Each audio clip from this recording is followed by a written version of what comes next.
Ooh, baby.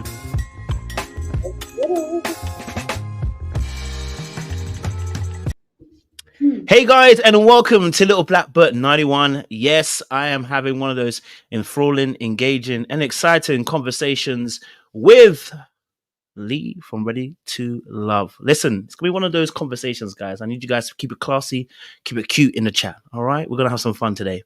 How you doing today, Lee? You good? I'm wonderful. I'm excited. I'm really kind of shocked that I'm here with you. Why are you shocked? Why are you now? Tell me why you shocked. Okay, I do have a confession. So, in the beginning, I don't know, I saw a little clip of your video and I was like, I'm never talking to him.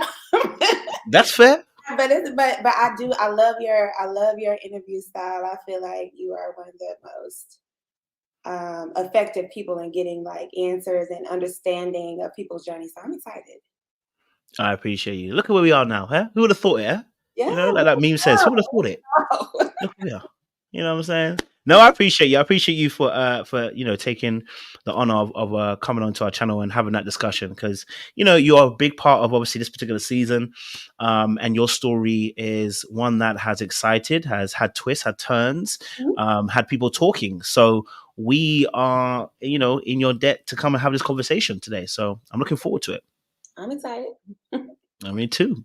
All right, before we go anywhere, we've got to make sure, because you could be AI. You might not be real. You know what I'm saying? You might be, computer generated. So we've got to make sure, So we're going to ask some human verification questions. Is that cool? Yeah, let's do it. Beautiful stuff. First question, favorite color? Green. Oh, why green?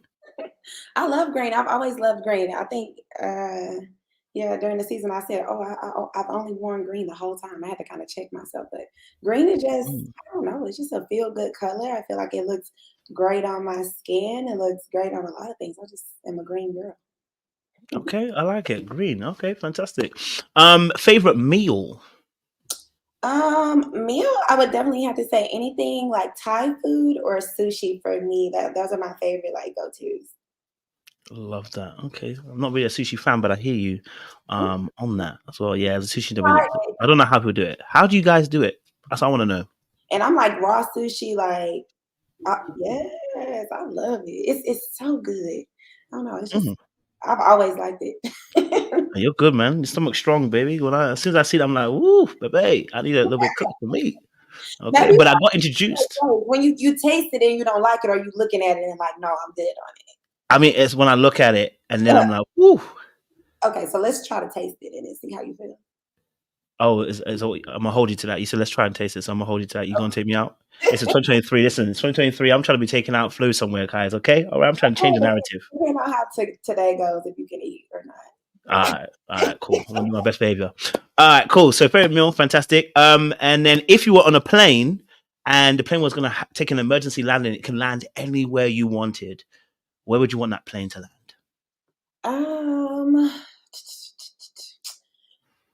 That's a tough one for me. It's between Puerto Vallarta and Turks and Caicos. Turks is such a peaceful place, and the people just have like island life, and they just are eating fresh fish, and I probably would side a little bit more with Turks. Puerto Vallarta was beautiful, but the locals are suffering a great deal while all the tourists are over there having a great time. I really like that much. I have no clue where Turks is, and I have no. Are you talking about Turkey or are you talking about Turks? I don't know where that is. It's a British island. Oh, well, I failed the British test, so they better let me in the country. So, okay, I didn't know that. All right, cool. All right, I like it. All right, nice place. And last question: milk or the cereal in the bowl first? The cereal. I'm not definitely put the cereal first. What cereal do you normally eat? Huh? What cereal do you normally eat? So I'm a little bit weird, but like. Lord God, no, release the weirdness. Go on. Well, I like Raisin Bran. That's my favorite. That's my favorite cereal because it's not too sugary, but then it has like the yogurt covered. That's my favorite cereal to eat with frozen milk. Actually, I put the milk in the freezer for a little bit so it can be icy, and I got that from my mom. So blame her. Shout out to Marge. Okay, I like. Okay, you said healthy. We gonna go healthy. So I ain't mad at it. It's working for you, so I ain't gonna complain. Well, listen, past our human verification, we're past the flying colors. We believe you're a human being. So let's get into some conversation. I'm sure you know where this is going. And my first opening question, I'm stepping up to the batting cage now. Because some of us can actually hit a ball. Did you see the part where I hit? Did you manage to hit it in the batting cage? Was it cue mystical? Give me a few swings and I'm gonna master it. And then it was dangerous, but I got it. But opening question for you then is, who is Lee and what is Lee's story? Who is Lee is such a broad, I guess it's a huge question because I'm a lot of different things to a lot of different people. I play a lot of different roles in life, but overall, I mean, I guess I'm a health and wellness advocate. I have dedicated my life to helping tackle health disparities in minority communities. I am part owner of a sports training facility here in Texas.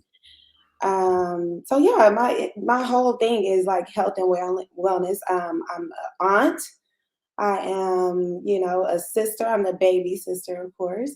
And, I'm a daughter. I'm a lot of things, but yeah, health and wellness is my main purpose in life right now. And also I love children. So I'm working on, doing some things in the early childhood education space. Sick. I like that. So you're into health and wellness. Why are you so inspired by health and wellness? What is it about it that draws you in to health and wellness for you? It's troubling to me to see especially people that look like me suffering with all these unnecessary health disparities, where I feel like it's just a matter of people not having the necessary information that they need. And not really understanding simple changes like going for a walk or drinking some water or something can really change your life, the quality of life that you have. My brother passed away a few years ago suddenly from a stroke, and it kind of just added fuel to my fire. I want people to be well, to know that you don't have to be on high blood pressure medication. You don't have to be on diabetes medicine. I get my clients off of that stuff all the time. So, well, first of all, my condolences about your brother. Thank you. And thank you for sharing that. I appreciate it. Okay, so you're passionate about making sure that people, can live the best life, possible that's available to them. When did that journey for you actually begin then? So when you got motivated, when did that journey begin for you that you're like, you know what? This is just my passion. I'm going to go down this lane. I want to inspire people. I want to help other people. When did that begin for you? I actually was kind of forced into it. I never ever thought I would be a fitness trainer. I was just working and I was helping people. So I worked in insurance before I became a full-time fitness instructor. And on lunch break, people would be like, "Oh, can you help me? Can you help me work out? I want to work out with you." And before I knew it, I had a huge group. No matter where I went, I traveled to DC. I lived there for a year. I had a huge group there. And I'm like, okay, it just keeps following me. And my friends and stuff are kind of just like, why won't you just do it? And I was like, did you see the salary? No, ma'am. I agree with you. I was like, no, no, I was doing, very well in my career in insurance. And I was like, honey, no. It's fun helping people, but it was a pivotal moment where I was able to help one of my coworkers who had a dream of being a police officer. He was overweight. He was older. I helped him lose 60 pounds. And he came and met up with me. He asked me to meet up with him, and he came in his police uniform. And I was like, oh, okay. Okay. He was like, you need to listen to the call that God has on your life. So that was kind of a pivotal moment. I've been in fitness full time about 7 years, I think. Wow. What have you encountered any difficulties being a woman and also being Black in that space? Have you encountered any difficulties? And if you have, what were they and how did you overcome them? If you're still, maybe even still overcoming them as we go. Yeah, I feel like it's an ongoing, struggle to kind of get to the top and get the opportunities and stuff. Some of your peers in the space, like they that don't look like you, they might have more opportunities. They might get bigger brand deals and all of that Yeah. stuff. Like you got to kind of work to overcome that. I think it's more so about like just being uh, a black woman more so than even between like women and men. I think just Mm. like black people in the space of health and wellness just don't get the same opportunity. So that's a challenge I'm still working to overcome. And it doesn't help that my business was geared towards helping minority communities. Like I probably need to cross cultural lines to be more effective, but I'm like, let me go get them over here and make sure they good. I love that. I love that. So you're passionate about this. This is something that you like doing, Mhm. and obviously you've been doing it for a little while. You switched over from insurance to fitness as well. Wait, so you was insurance. How long were you in insurance for? Ooh, so I was in insurance probably I think 6 years. Oh, I was using it for a little while still. Yeah. Did you actually enjoy it? No, I hated it actually. But it makes good money, right? Yeah, it made good money, but I hated it. Like every day I would be like, Lord, just let the roof fall in or something so we can go home. You had I insurance for the hated it. insurance. I hated it. Ugh. I mean, I get it, man. Because like, obviously, I've worked in banking, I've worked in McDonald's. You know what I mean? I've worked in different places, so I understand when you are somewhere. I worked in McDonald's for a long time, guys. That's for a long time, flipping burgers and chips, and you just get to a place where you just like you're frustrated, or it's like you're doing what you got to do to make money. You know what I mean? But when you finally find your passion, which is why I love that you're talking about health and wealth and fitness, when you find your passion, it does spur you in a much different way because you're motivated by a love of it. Mhm. So maybe you can talk a little bit about the love and the passion that you have for health and wealth. I know why you started to do into it, but what's it like doing something that you actually care about doing and like doing and love doing?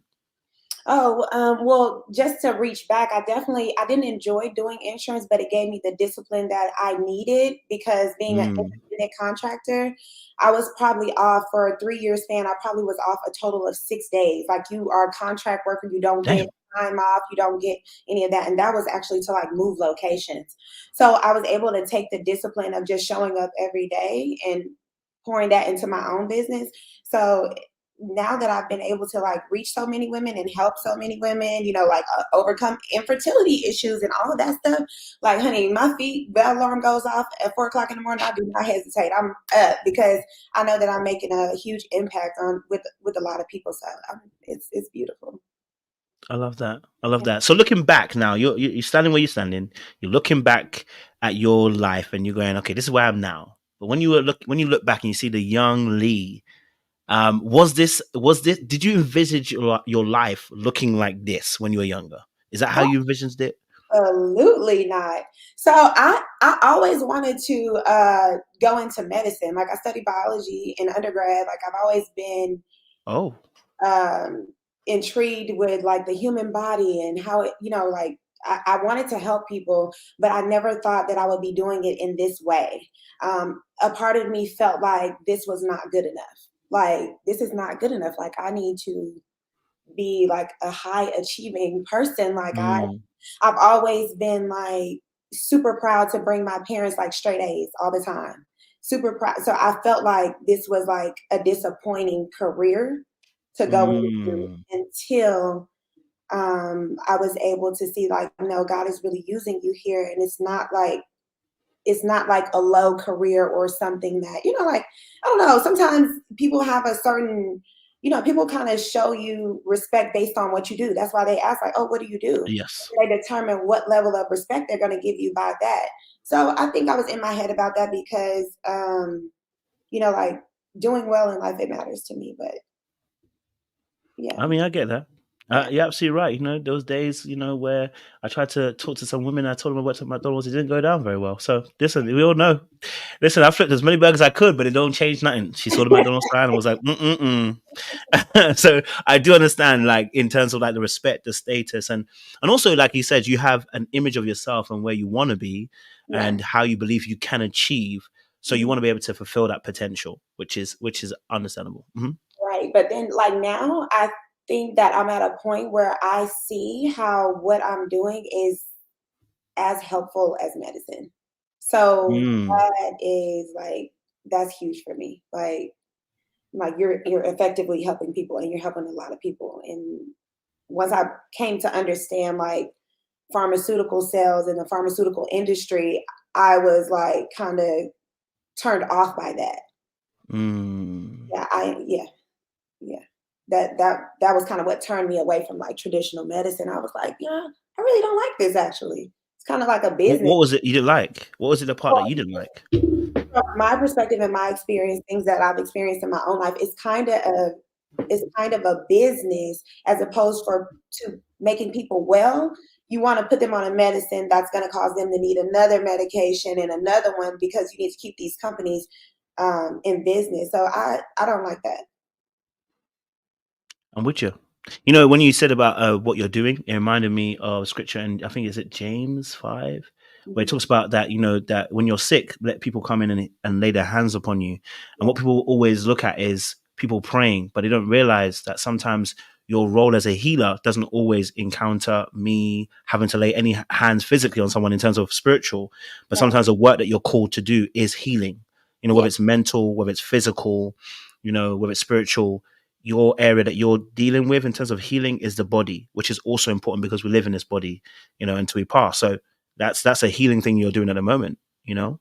Yeah, and it's a blessing because what I've been able to create with the community of women that I built is like God is all over it. Like it's no way that I'm like, I just look at it like I am literally just being God's hands in life. Like I'm doing what He put me here to do and bringing all these women together. Like I have a huge group of Black women who all like cheer each other on all day, every day, and it's just truly like an anomaly, honestly. Like. So yeah. How has that been then? Obviously, having a community of Black women. Obviously, I'm a Black man, so it's quite different for me. But you know, how has it been in terms of curating that Black woman community? I know that as a woman, it's important to have your community. So how has it been for you, and how important has it been for you to be able to create such a community for yourself? Honestly, it surpassed any expectation that I could have ever had. Like the group that I have is called the BODYGAIN. My business, my fitness business is Body Valley, and BODYGAIN. The concept is basically about we're ganging up against heart disease, high blood pressure, things like that, things of that nature. And it's literally beautiful. I mean, it's truly like a sisterhood, and I'm just grateful that God gave me a mind to set the tone correctly as the leader of the group. Like anytime we have something where, oh, somebody might not like somebody or something, then we go in and we, figure out why. Why don't you like her? Like, well, maybe, like as her childhood, she's not used to being around women. So she's a little harder. So let's give her grace. And let's, I mean, it was 20 of us, a group of 20 ladies. We just went to Turks for our annual getaway and no hiccups. Like that's unheard of. You travel in a large group, somebody is going to come back like, I do not talk to her. No. But it's honestly like the gang is beautiful. Okay. You got a YouTube channel that we can follow? Because you can start making the content that we need to see. I just started a YouTube channel. There's nothing on it yet. So yeah, I'll be done. Update on that. All right, cool. No worries and toys. All right. So take us back then. Come on, take us back then. Help me understand. We want to understand how you got to this position. So, Lee, tell me about a little bit more about you growing up, right? So, we see who you are now. I can see the success. You have great energy about you. Very warm. But tell me a little bit about your childhood and how that was like. For you, are you close to your dad? Or are you close to your mom? For you? Oh, now that is a battle that will go on until the end of my days and theirs. I think my mom just said, your dad. He said she mentioned me twice in the interview, and you won. Gotcha. I'm honestly even between my parents. Like it's like a tug of war between them, but I'm even between them. They are, like my biggest support, and I love both of them like the same. And I'm just really blessed and grateful that God chose us all for each other. I am the youngest of 4 children. I have 2 older brothers, my oldest brother who is no longer with us, and then I have a sister an older sister as well. So we all grew up, you know, like in the house together. My parents are still married. They've been married my whole life. I'm grateful that I've been able to like witness a marriage that is long lasting, to see that it's not just Absolutely. fairy tale, but it's just about like choosing each other every day. So my childhood was honestly like beautiful. I'm very, very blessed. My mom is kind of one of those moms that goes like above and beyond, honey. She is like the tooth fairy, the everything. Our childhood was beautiful. So I think she just wanted us to have the opposite of what she had. I love that. So you're the youngest of 4. Yes.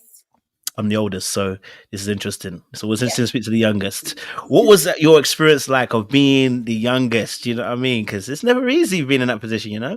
Actually, then again, it turns out some people get spoiled, some people get spoiled, so I don't know. Depends. Most people, a lot of times people will think that I'm the oldest, just Oh, because I'm very assertive. I okay. was very bossy. I was very bossy as a little girl. I did Mm. not really have friends at first when I was small because my mom is like, no one is gonna want to play with you because you are so bossy. I'm like, okay, you want to be the teacher? Well, I'll be the principal. I'm I'm not also one from just, above. no. So yeah, I was really bossy as a young child, but being the youngest has been like amazing. I'm very covered. Like, Mm. so like I'm covered not only by my father, but my siblings. Like they're very protective of me. They've always been. So that's, I don't know, like childhood was like really fun. We had the house, like if you run away or you get into it with your parents, then you can Mm. come to our house and my mom just makes you call your mom and let her know that you're safe and that you're gonna stay there. So we had the house, like we had the house. So it was a beautiful childhood.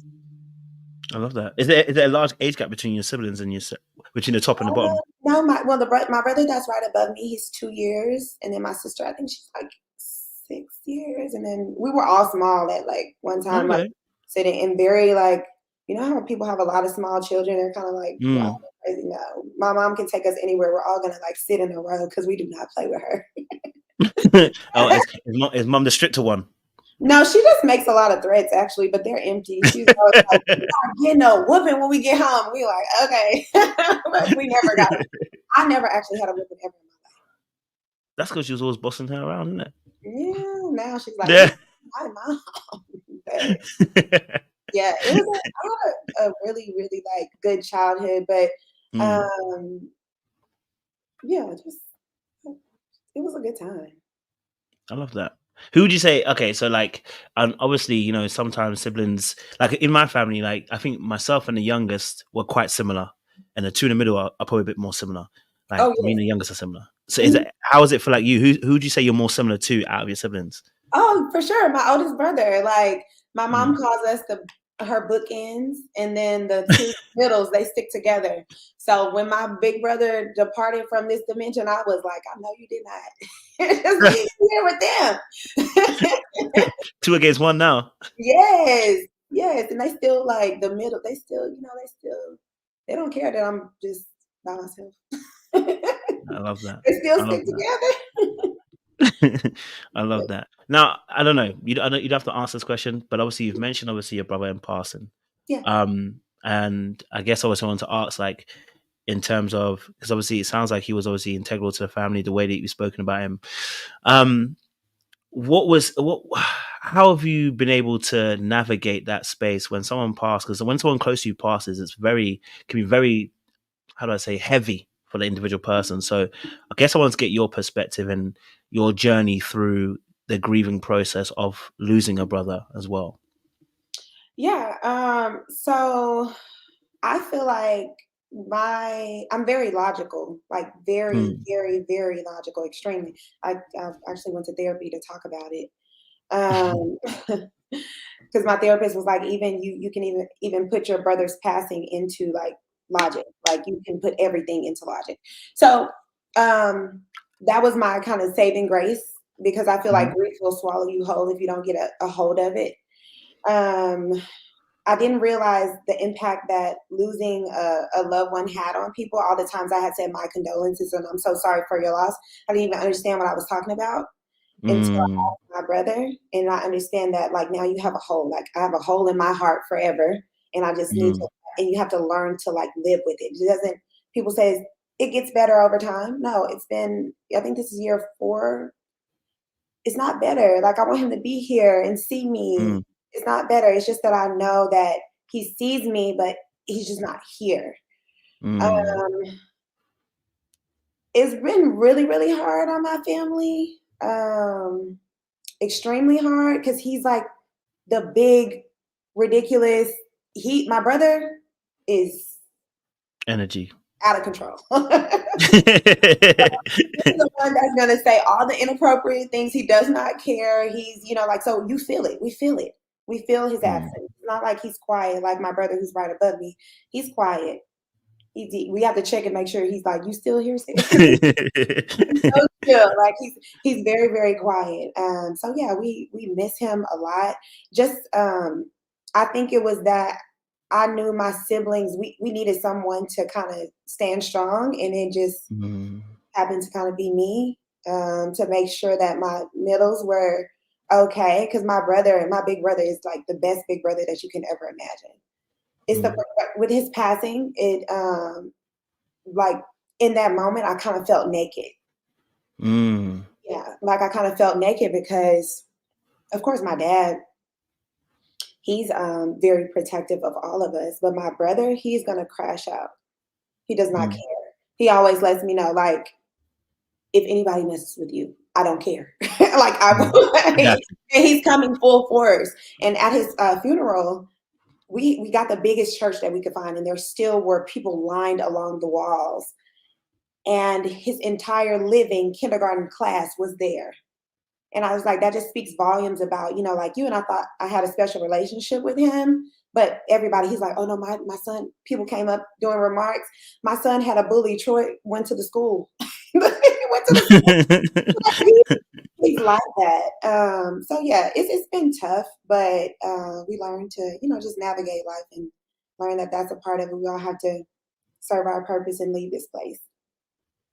I appreciate it. Thank you for sharing some light on that as well, because I think it's such a it can be such a tough topic, and it's always going to be a tough topic. But I think for those of us who are listening, we can get a better understanding, because it's never, like you just said, you don't know unless you've been through it. So when I even say condolences, I haven't lost anyone that's close to me like that. So I just say it, but like you said, you don't know the gravity of what you're really saying or what it means to a person. So, I really appreciate you even sharing that part of your life to us as well. Thank you so much. And I always say, like, I don't think people understand until it knocks at the door that you grew up at. Like, it's like your cousin. I get it, y'all are close and all these other things, but like I never thought that I never thought that one day I might have a wedding and my brother wouldn't be there, or I might have a child and they won't know my brother. Like I never thought that would be my life. And it wasn't like my brother was sick or anything like that. Like we wrapped Christmas gifts together on Christmas Eve. On Christmas morning, his girlfriend said he can't feel his legs. He never woke up. Like he never got up again. He had a stroke with a brain bleed. So that just all of a sudden, like boom, and it's done. So I think that that has a lot to do. I always have been like an intentional person, but that gave me so much more intention. Like make sure people know how you feel. Make sure people feel loved. Make sure you treat people well. Like, yeah, so that's that. I appreciate it. It's mad because I think as you're talking, I'm just like I said, I haven't lost anyone in terms of immediate family. Like I said, it's probably different, but just kind of supporting people that have. I had a friend, his father passed away, but it was so sudden. But it was like, and it shocks you because it's like that, you know what I mean? And I think I had one friend also too, and I was meant to go and do a video of him to dance, and I told him that day, nah, bro, I can't do it. Within a week, he passed, and it's always plays in my mind, like that particular aspect where it's like I should have just gone to dance with him. I was like, oh, I don't know if I want to go. So you know, it's nothing compared to what you, like you said, the immediacy of someone having who's actually in your family.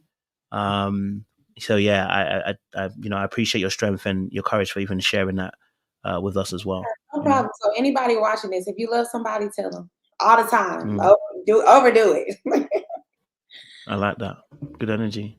Okay, so you know, coming out of that space as well, and obviously that's only the last 4 years. So, and you mentioned obviously going into therapy as well. Is that because of that situation with your brother, or was that because that's something different that you wanted to just tap into therapy? That was part of the reason, just to make sure, like I wasn't, just to make sure, like I love hard in relationship. Like I Mm, love on my people, but I'm so logical. Like if you, like mm, say for instance, if someone wrongs me, like if you cheat in a relationship and I feel like, you had issues with your mom, you didn't really have the tools to navigate this relationship properly unless you've actually done the work to be a whole person who trusts me and who wants to put because being like loyal and faithful to somebody, you're putting all your eggs in that basket saying, I'm doing this wholeheartedly with you. Like you might not have had the tools. Like I can look at that and see, like, okay, I see why you did that. I'm not, I'm not your mad. understanding.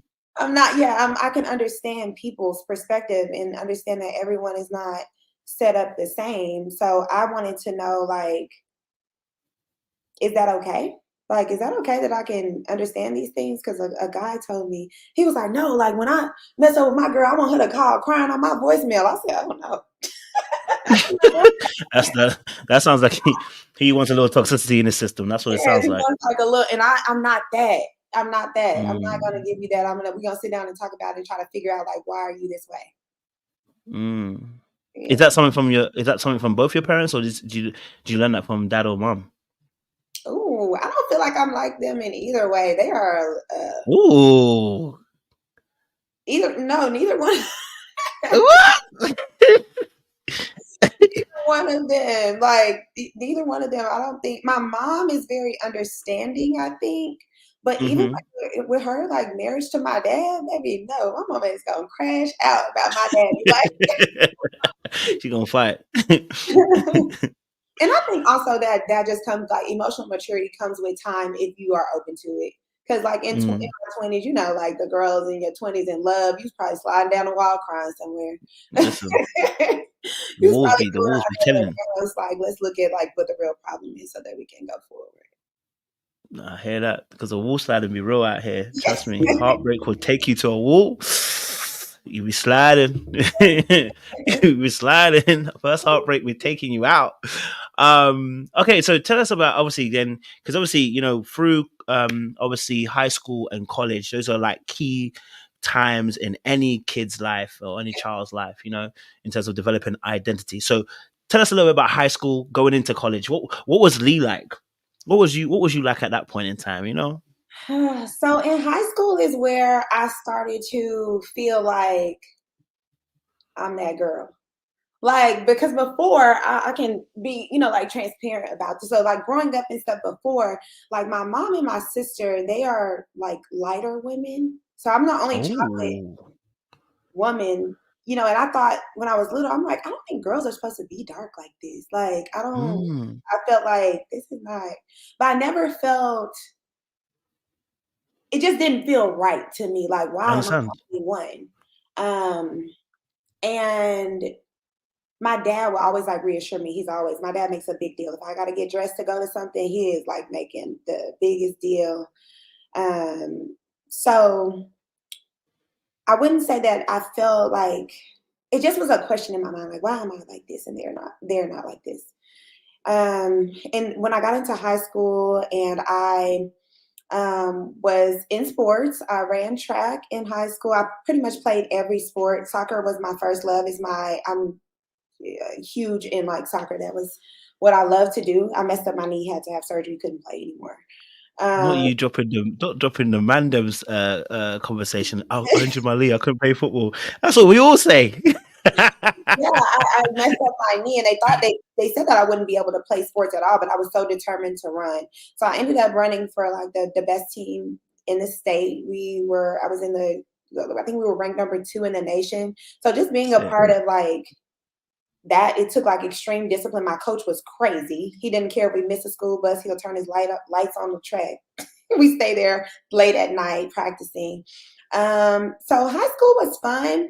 I started feeling like, okay, you know, like I started just feeling myself like, oh, okay, I'm a beautiful girl. I'm Like something. I stopped Yeah. questioning, like, why am I dark? That's a conversation right there. Yeah, like I did not understand. I'm like, me, my mom and my sister are not dark. Like, why? You know, even understanding genetics, I'm like, why did I come out like this? I didn't like. Especially as a youngster. Yeah, and then I came to love it. Like probably 11th grade year, I was like obsessed. So high school was good. I was like, you know, we won a lot of. I mean, I got a lot of, you know, like the class favorite stuff as far as like most likely to succeed, best dress, things like that. So yeah, I was cool. I've had like the same best friend since 2nd grade. So I'm not like people will know me, but I don't have like a lot of friends per se. Now, Understood. Yeah. more people, but a lot of people like would know me. But I'm kind of like I watch a lot. I watch You interaction. gatekeep. Yeah, Yeah. I You watch gatekeep your space. interactions because I don't have the capacity to be like a good friend to a lot of people. Because it takes Understand. like I need to care about you. I need to check on you. So yeah. It's the emotional capacity to be able to give the fullness to everybody is not possible. So I Right. understand what you're saying. Mm-mm. I get that. So you're gonna have to give us a little bit more because you know that's that you touched on a very important thing there. You know, because you know obviously growing up in UK, you know we in the 90s whatever, you know, being dark skinned, being even African in UK was a bit of a stretch. I mean, shoot, they were calling us all types of names. So you know, I can understand a little bit of that perspective. But for you, especially as a lady too, and then you can, like you said, you see your sister and you see your mom and their light skin tone. Tell us about that journey then a little bit more in terms of seeing mom and your sister and going, okay, looking at me and going, I'm darker. And did you have external influences too that were also maybe negative or positive in Oh regards to skin yeah. tone? Yeah, like being from the South, some of my family family members and stuff they would talk about like how pretty my sister is and all of Yeah. that. And they just, you know, like it was just like, okay. And my mom has always been very protective, like in the stores and stuff. People were like, oh, she's so pretty, like talking about my sister. And then with me, oh, and she's so pretty to be a dark girl. And my mom would be like, no, she's just pretty. That's it. She would say that like to a stranger. She would be like, no, she's just pretty. That's it. Like not to be dark. What does that mean? She's at a disadvantage. So my mom was very protective in that way. But like I've experienced that like in my own family, like from some older aunts and stuff like that. But you were okay with me, you know, like I was okay with that. Being in high school when you start like having people like each other and all of that stuff, I was I'm immediately turned off by like, oh, I normally don't even talk to dark girls, but Mm-hmm. I'm like, no, no, thank you. No, thank you. Like I don't need your sympathy. I don't need you to, Yeah. because I feel like that kind of sends you a message that's like, you're really not what I prefer. Yep. No, thank you. Mm. Um, yeah. And my dad kind of prepared me in elementary as well for that because he used to tell me, like, they're going to call you names, call you Mm. the worst names. He's like, he explained to me like all the names and stuff people used to call him, like skid mark and all types Trust me. of stuff. And as soon as I got to kindergarten, Tar. this girl was like, "You are a burnt cookie." As soon as I got to kindergarten, Yep. I said, "Whoa." Hold on a minute.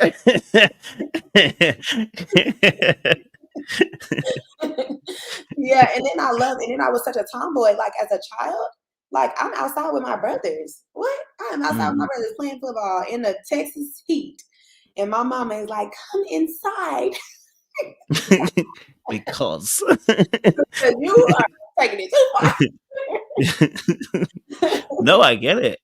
I mean, it's I know we're laughing about it now because obviously, yeah, we're much older, and so in all honesty, you can look back at it and see it differently, especially if you look at it from a more logical lens. But I do remember like how bad it was being younger, like, you know, and I'm not even necessarily the darkest either, but I got a little bit of it, and I saw other people that get even more of it. Do you know what I mean? Because they were much darker shade, and some of the tirades were heavy, and it was so easily done. People didn't even realize what they were doing. So I definitely understand what you're saying. I know you kind of you almost put, and I guess it's the logic in that you were saying, in the sense of you almost kind of quantified the experience. You made it, I don't want to say quantify, but I don't want to say minimalize it, but you, Yeah, I have to explain it, by the way. I think that too, like a lot of times I've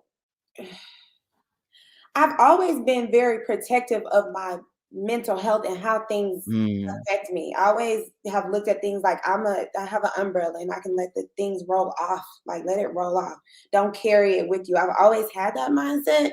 And even though I know a lot of people just simply don't know better. Like people genuinely believe that people with lighter skin look better, are better for whatever reason. And it's okay. Like if that's what you want to believe, then you're not the person for me. Like you're not, that's not, if a guy in dating, if you make any type of reference, any type of comment that makes me think that you feel that way, is dead. Wow. Did you ever date anybody who had that kind of mindset? No, I Or would not waste my time. Like you might have been young in it. I've had beautiful relationships, like even like and you know, I've had beautiful relationships, and I know there are guys who are like obsessed, like they are like, yes, all this melanin, you are so chocolate and beautiful. Like I'm not gonna settle for anything less than that. I do think that one of my longest relationships, I do think that he had a preference for lighter skin because he's darker. He was darker as well.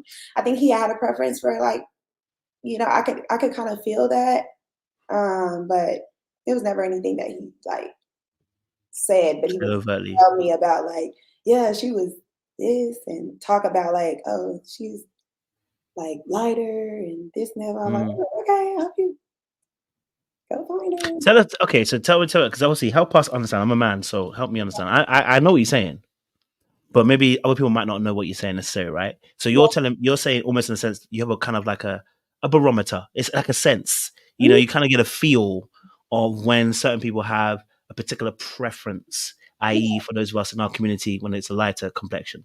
So when you say obviously you kind of sensed, what does that mean for you then in terms of sense? How did you feel like you were sensing this kind of stuff? I guess like just really listening to people in conversation and seeing like, oh well, you know, well, I've never talked to someone like that was as dark as you are, or something like of that nature. With this, you know, like you, yeah, it's fine that you're telling me the history of it, but the fact that I don't know if you feel comfortable saying that kind of suggests that you might have a preference for something different. I hear that. Yeah, that's. I hear that. No, I definitely hear that. Yeah. Okay, I see that. So okay, so you said you had beautiful relationships. Since we're there, so you said you had beautiful relationships. So tell us. Okay, so do you have a first love?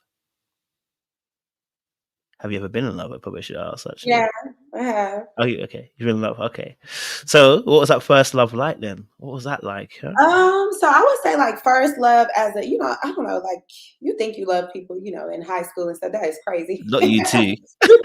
Not you too saying You that. love people in high school and stuff. That is just absolutely bizarre because you are not, when you go to college, you probably not even going to be worried about him, like stuff like, you know, like that. But that I started, you know, like saying this is actual love, like when I was in my 20s. So I had a 7-year relationship. Yeah, had a 7-year relationship. Okay. Yeah, I probably knew at year 5 that he wasn't my person. Okay. But I am like, I think I took on my mom's what I saw work for my parents. I took that into dating. and that is for marriage. Like you stick Mm. through things in marriage. You don't stick through things, and this is not your husband. But yeah, it was a beautiful relationship still, even though it had an unfortunate ending. But Oh, what was the unfortunate ending, if you don't mind sharing? yeah, it was pretty tragic. We can skip that.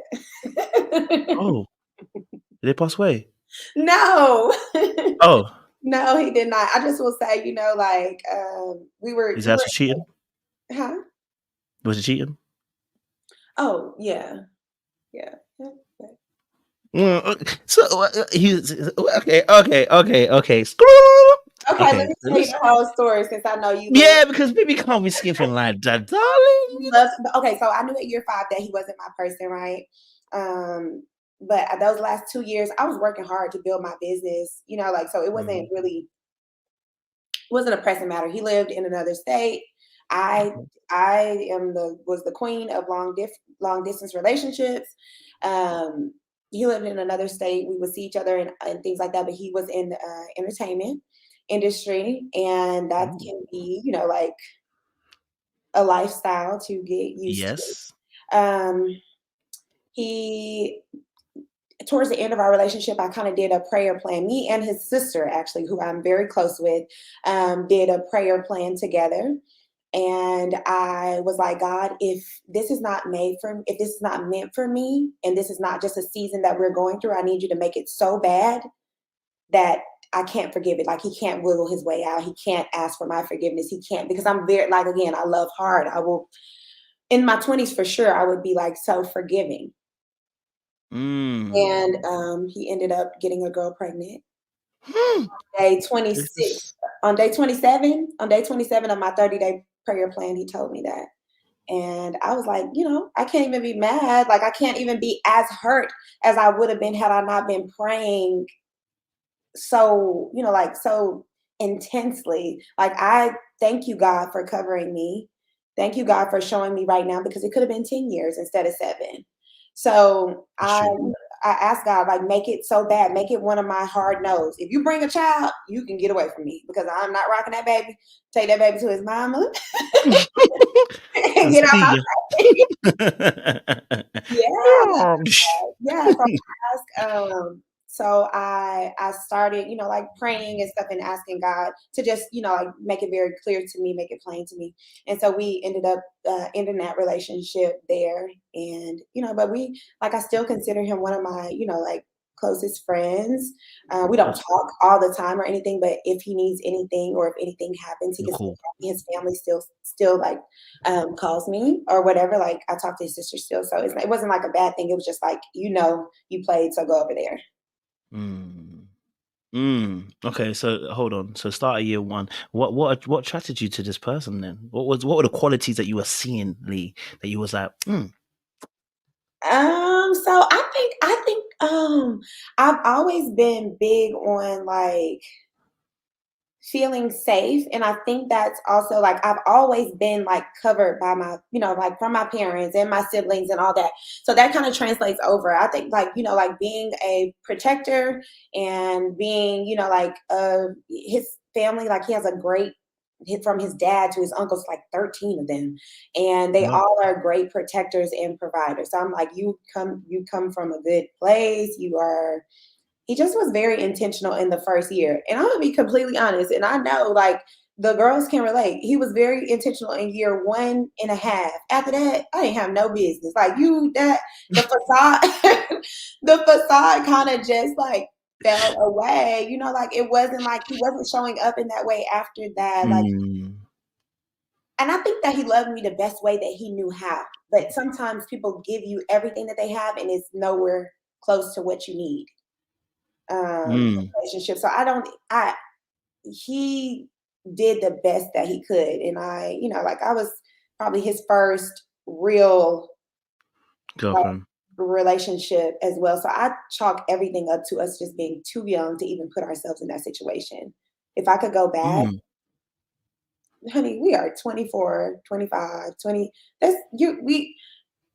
I was building a new business, trying to see where I would be in life. What am I going to turn out to be? He was trying to, do his whole career thing. It didn't make sense, but I'm still glad I met him. Interesting. Intriguing. I think it's intriguing. I think it's intriguing the way you tell the story. Why? I think because you almost have too much understanding. That's why I went to therapy. I told you that. I told you that. It's like, now I will say in that relationship though, at year 7, I was at a different place than the first, part of it. I was more emotional than like logical for a portion of that. Like he could get that fire out of me. Like we can go back and forth. But it wasn't like we would like fight or anything, but he would bring like as equally like passionate as I am about like being sweet and loving, the other side is the same. Fire. Hellfire. I was like, okay, I am my mother's daughter.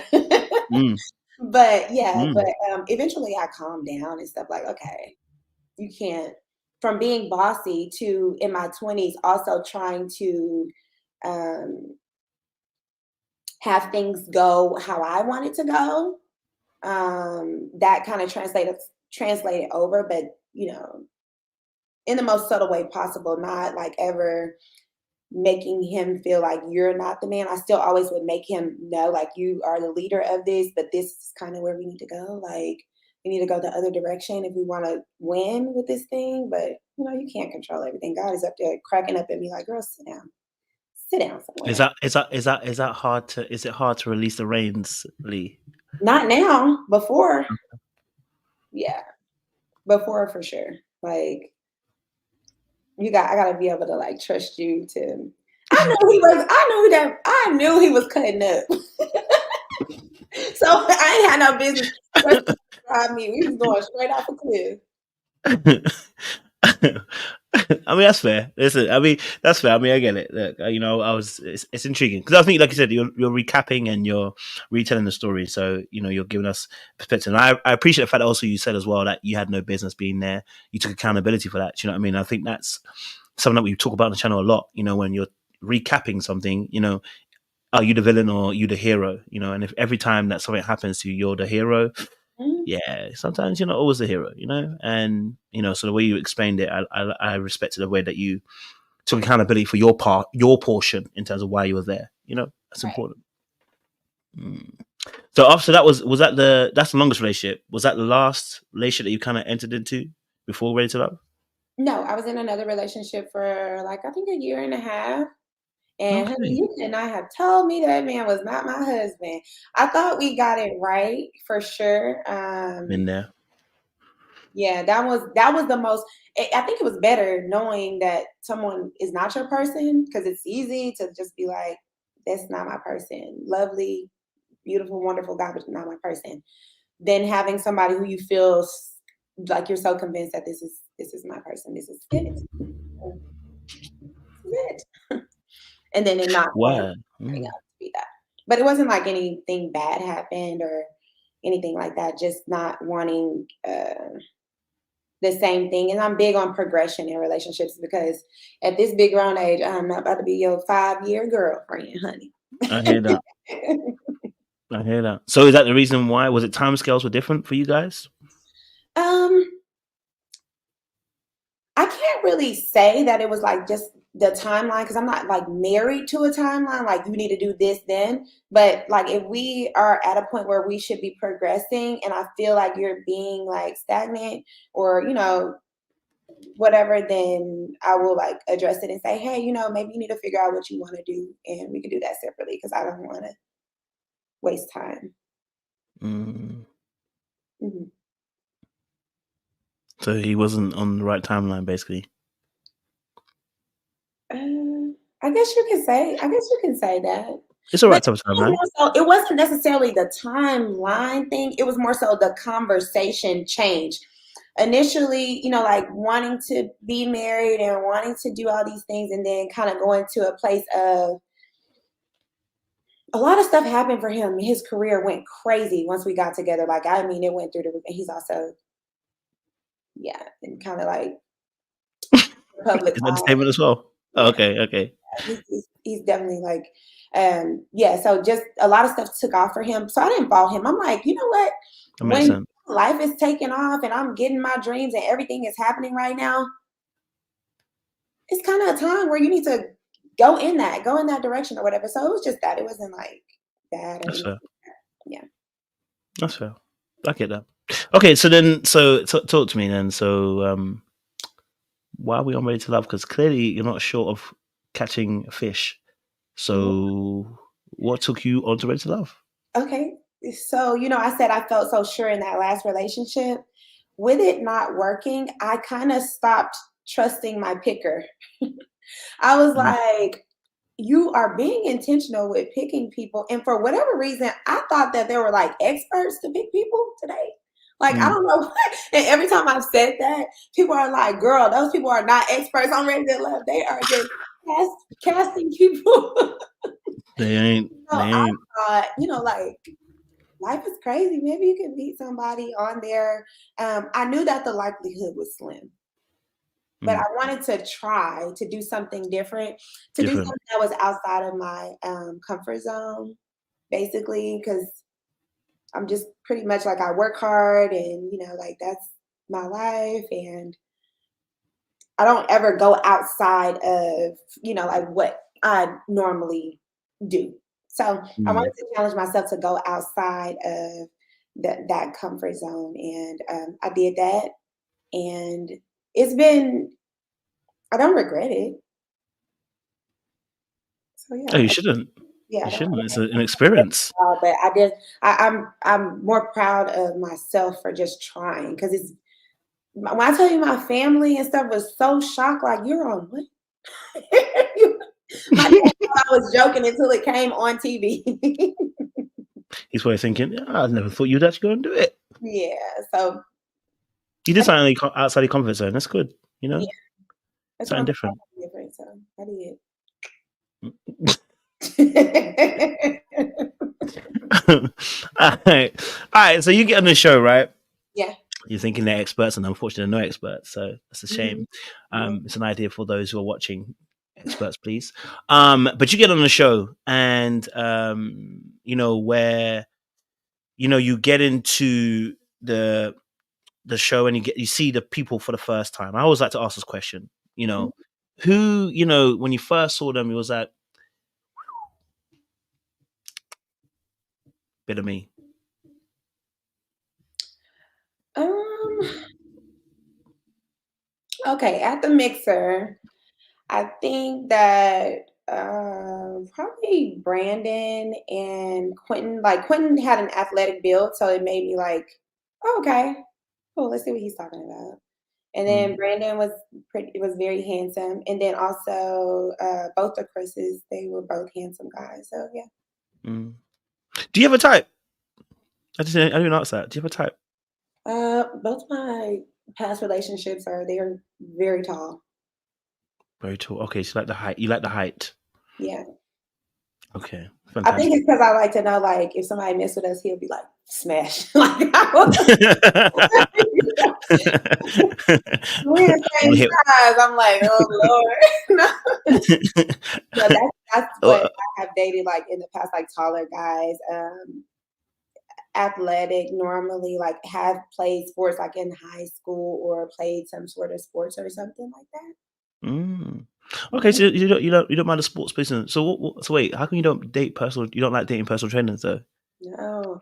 So I just feel like it takes away like a part that I love in relationship. Like I love to like for you to be in a completely different, like arena and then I get to learn Okay. about it and then it's so cool when you see that I care about what you do enough to learn about it. So I really don't like that. And like trainers, ugh, it's just I haven't had a good experience. They're just like, ugh, did you hit your macros? Like, and they all it's just no. Is that how they be talking? I don't like that. Ugh. If trainers sound like that, most trainers sound like that, and they want to work out for hours on hours. Like never been part of my dream. Actually, I actually caught production off guard so much they stopped my interview when I said I don't date trainers because I think they had it planned already for me and Quentin. That makes sense. Yeah. Yeah. Yeah. And they were like, "Wait, what? You like won't at all?" And I was just like, "Said all y'all got." That Yes, makes sense. that was definitely my position, and I still feel like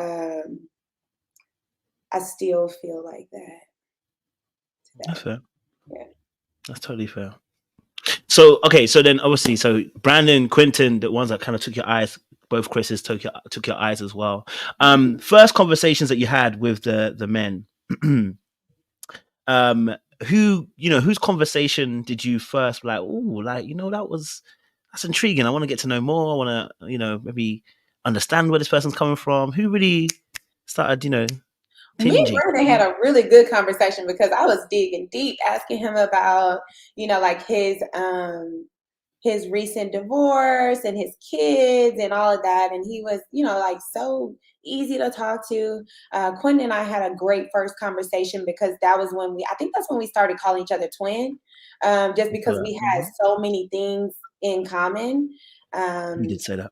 Yeah, like we had a lot of things in common just about like what we wanted, our parents being married, and it was crazy because we kept saying like me too, like whatever. So yeah, that was that weird? Was that weird having that many things in common with somebody? It was weird, but it didn't make me feel like, I don't know if that's attractive to me. Oh, what does that mean? To have all the things, I don't know, like I like learning about people, and we were so similar. Okay. So throughout the season, I think that you could probably, like I know you pay great attention to all the details. You never hear me say that I like Quentin so much. Like I never said that. Every time they kept cutting out, I said we're so similar, but I don't know that we're compatible. We were very similar, and he was cool, and we had the easiest. Like y'all didn't get to see a lot of our dates. Like me and Quentin had handshake. Like this, my homeboy. Like we had handshakes. We had all of these things, but he's cool. Like as a person, one, it takes me a long time to say I like you because I'm learning. But we were just so similar, and I thought that was interesting, I guess. Okay, we're gonna revisit that. Okay, so first conversations, Quinton, good conversation. Okay, Brandon, good conversation. Brandon, yes. Right? Yes. Good conversation. Okay, so then obviously then, who for you were your actual connections? And throughout the course of the show, who would you say were your actual connections for you? So I had Quentin, Chris, and Herbert. Oh, okay, yes. I don't even know Herbert. Herbert, wow. Yeah, y'all didn't get to see him. He was on my friend date, and he was actually on a friend date with me and Chris and Muffin. But I think they cut out a lot of Herbert's whole storyline, like everything. Him and Kat went on the X date together. They cut it all out. I think that because we didn't see that.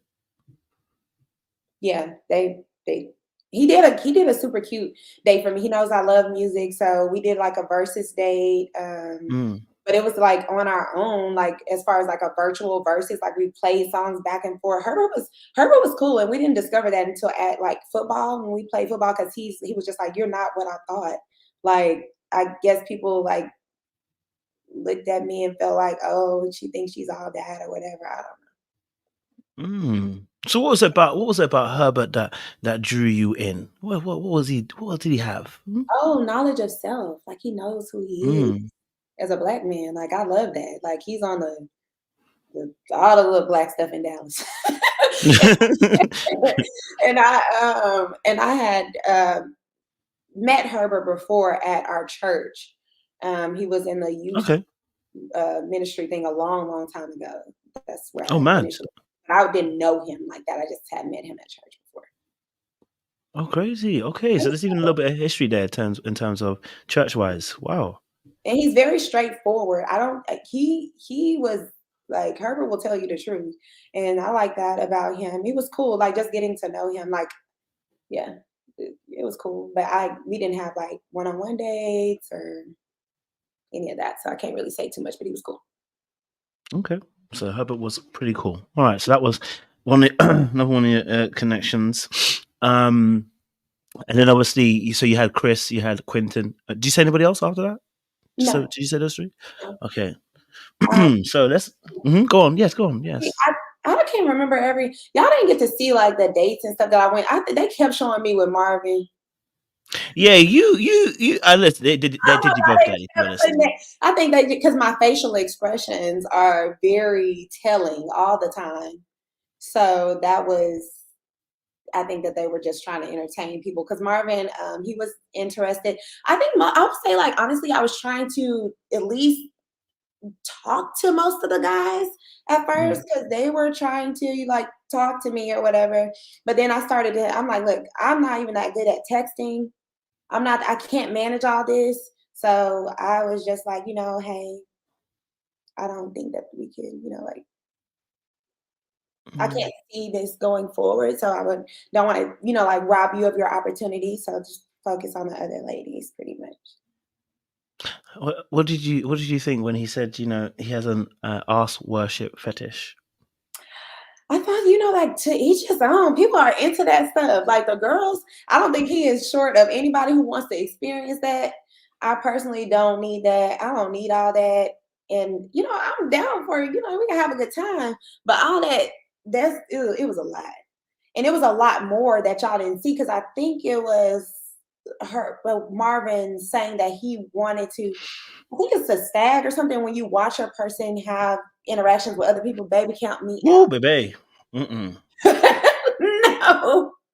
I said it's absolutely not for me. Like, no. And then he also wanted to have like multiple women. And one of the girls, I think it was in the lounge, was saying like he wanted to have a baby, but with two women at the same time. And I don't know.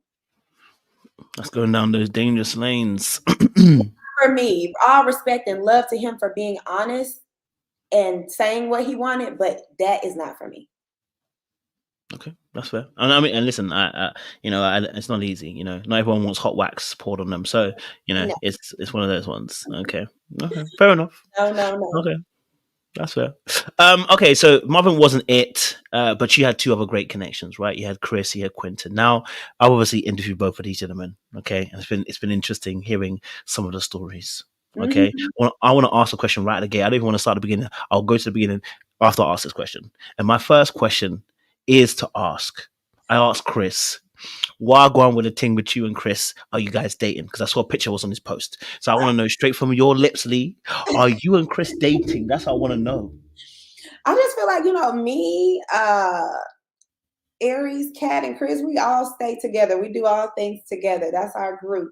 And that's all I got. You also saw Chris at the concert with Aries. You did it. Hey. I saw Chris how he was bigging up Kat in her chat too. He said you lot are sister wives. So I want you to clarify these clarifications. Are y'all sister wives or not? That's what I'm trying to know because I'm trying to get in. I'm just trying to understand. Yeah. Oh, you are sister wives. We're all good. We're all good friends. Now we just gonna leave that at that. Yeah. Oh, okay, I forgot Mississippi Chris. Now that when I met Mississippi Chris, I was like, oh, he is handsome. But I think Quentin intimidated him. He said he did. Anyway. Look, don't spoil it. We're gonna come there because I spoke to Chris too. I spoke to that Chris too. I don't know. We're gonna come there because he actually said I asked him as well about that experience about what happened, and he took accountability and said, you know what, he might have been a little bit, intimidated, not intimidated, but maybe a little bit like apprehensive because there was a thing in the men's lounge where Quentin kept making noises when other guys would try to say something about me. And I'm like, they asked me, they were like, he was like, are you spoken for? I'm like, we are in a dating process. I don't understand. I'm not dating like anyone exclusively. I don't understand why that's been. Well, Quentin never said that he was making noises, and Chris never made it. He never said exactly what it was. He just said, he just felt some way, so he didn't say it. So I don't Okay, so know now we have new information. if my African Chris is in the comments. You can go and let him know because it was very clear. He was like, Oh, okay. yeah. So when Okay. they asked me though, I was just like, no, I'm not in definitely not in a relationship. But let's go back because you're not going to deflect it. So you and Chris, you hear? Listen, we're just trying to understand what this is because he be telling us he's got you, Aries, and Kat as his 3 wives from back home. So I want to understand: is it you and Chris dating? Before I, link a friend to you and say, hey, she's available to date. Then I need to know. I don't want no one getting killed out here. Like what I want people to do is Huh? use their common sense. Or me, Aries. Sister, why do you know how stressed out that man would be? But I don't know. Maybe 2023 people have a new thing. That's what I'm saying. We're all cool. Definitely can say like getting to know Chris has been like great. I am not in a relationship. Okay, that's it. I am dating. So you're open to I dating. took my skills from the show. I'm now able to date multiple people. multiple people. No, but I am more open to it. Before it would be like getting to know somebody and liking them. I'm like everybody else is like get back. I focus on that one person, and that's kind of like I'm getting on up there. I need to kind of see like until somebody shows that they are being intentional and they want the same thing that I want. I don't want to like necessarily cut everyone off, but I'm definitely dating, not in a relationship. So you're dating Chris. What? I just What's going on between you and Chris? What's going on? Why can't none of you answer the question? I I don't understand it. I don't understand why Chris wanted me to defer to you. I don't understand why you can't answer the question. Are you two I dating? did. You asked me, are me and Chris a thing? I told you I'm single. Like No. Are you dating? I did ask the thing, but I'm asking, are you guys dating?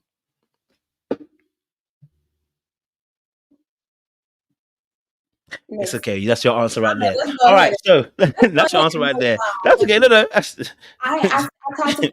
talk to Chris very often.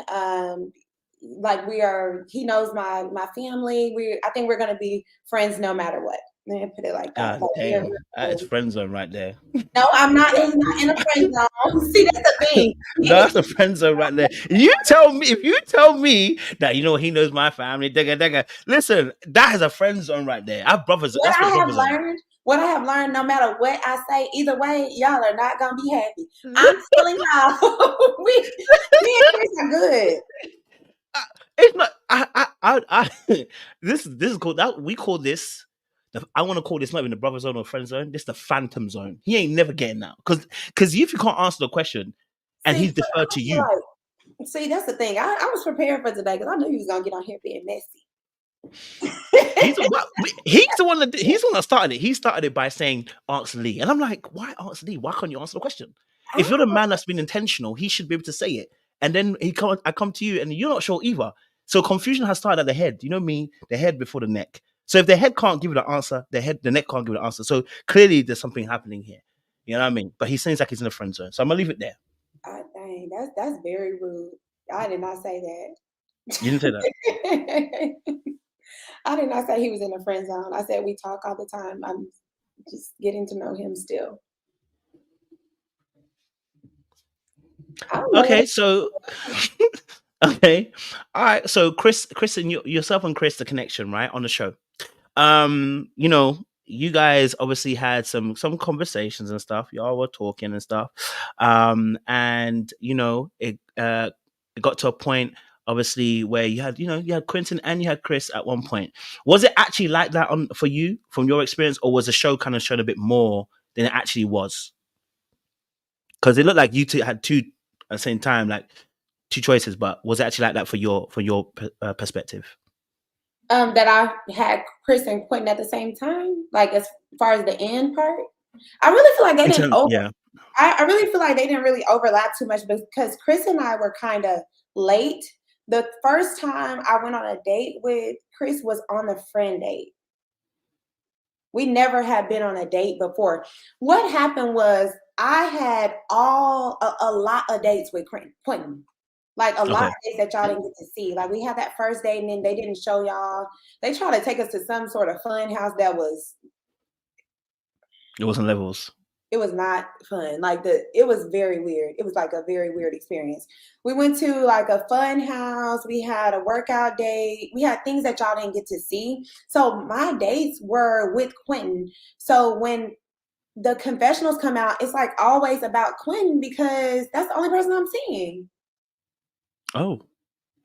Like they kept putting me on dates with him.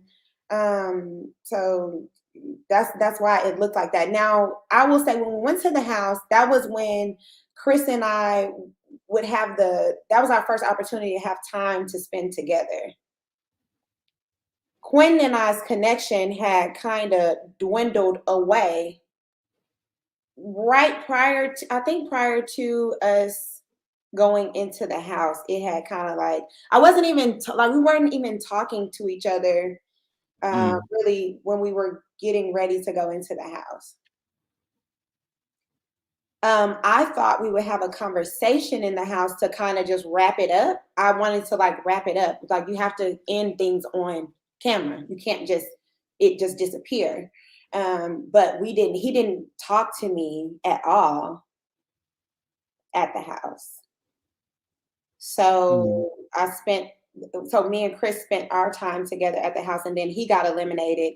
And then they wanted me to continue to date Quentin. And I was like, I don't want to. I did not want to go on the family day or the baseball day or any of those dates because I felt like I'm very mindful about like how I show up. I don't want women feeling like this man is showing you he didn't even think enough to have a conversation to end this, and now you are over here meeting his family. It didn't make sense. So production and I were in agreement that they were like, just go on the family day. Like, we don't know, like it could. I'm like, yeah, I know. So after the family date, we all were in agreement that I would have the meeting with Tommy to leave because I had already been ready to go. But they were like, you have to wrap the storyline. We can't just not have you for these episodes. So it didn't really cross over. Me and Chris got a connection and he got eliminated. Like, boom, bang, it's over. But we had been talking on the phone throughout the process. I probably talked to Chris the most. He's the easiest for me to talk to. Why is that? Easiest for me to talk to? Why is that? I just feel like you just meet people and it just like organically flows as far as like being able to like have a conversation. And I also like felt kind of like a closeness with Chris because he knows my oldest brother. They went to high school together. They were cool. So he's usually my approval person. My oldest brother is like, I'll bring the guy I'm supposed to be dating. Either he'll say, get him out my face. Or or he will be like, oh, okay, he's all right with me. So it was cool, like having that connection there. Yeah. So when for you officially did you and Chris's connection actually begin? When did your connection actually begin for you? It's really hard for me to pinpoint when we started really talking on the phone because me and Chris were on the phone for a long time. So every time we would go to the lounge and people would say he's not consistent with communication, I'm like, you must not like you. You know what I'm saying? Like I definitely feel like a person's effort is a reflection of their interest. Like men are very clear. They are very like they go after things that they want. It's no way a man wants a woman and he's gonna let it be like a mystery. Unless he has something going on where he's afraid to try or whatever. But I definitely felt like me and Chris, I want to say before the friend date, we were talking on the phone, but we hadn't had, there was not like a romantic thing because we were just like talking for hours.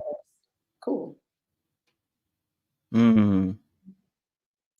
So maybe I don't know when. I'm not sure when. That's cool. I'm not sure when it That's was, cool. but the house was definitely our first time to get to spend time together. So was Quinton right when he said that y'all didn't have no connection before the house, and that, you know what? To be honest, you didn't even like him. I'm telling you what he said, and everyone can quote me because I'm quoting exactly what he said on live. You didn't even like him, and he said he could prove it. He said he has evidence that you said you didn't even like him. I'm not trying to be messy. I'm Well, just I telling you think his exactly what he evidence. was. I think Quentin's evidence was that he said that I said I wanted him only to meet my friend. Yeah. I don't know when that was in the process, but it definitely, I might have said that honestly, because Quentin, again, we had spent all the time together. I hadn't been on a date with these other guys. When they asked me, I was like, okay, Q, I want, and I don't know. I don't really recall that conversation, but That's it's fair. probably likely because Quentin was my strongest connection for a very long time. It's highly likely that I said that because me and Chris were talking on the phone for a long time, but it wasn't like I wake up in the morning and think of you. It wasn't like that. No, I get that.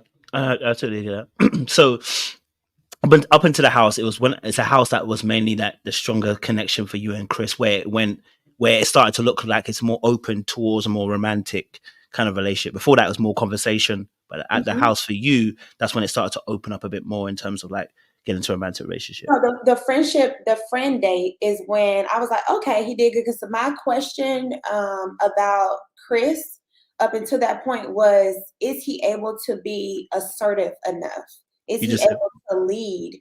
Because I have my opinion. I'm a very opinionated person. Again, like I don't want a situation where there is not clear who's leading what.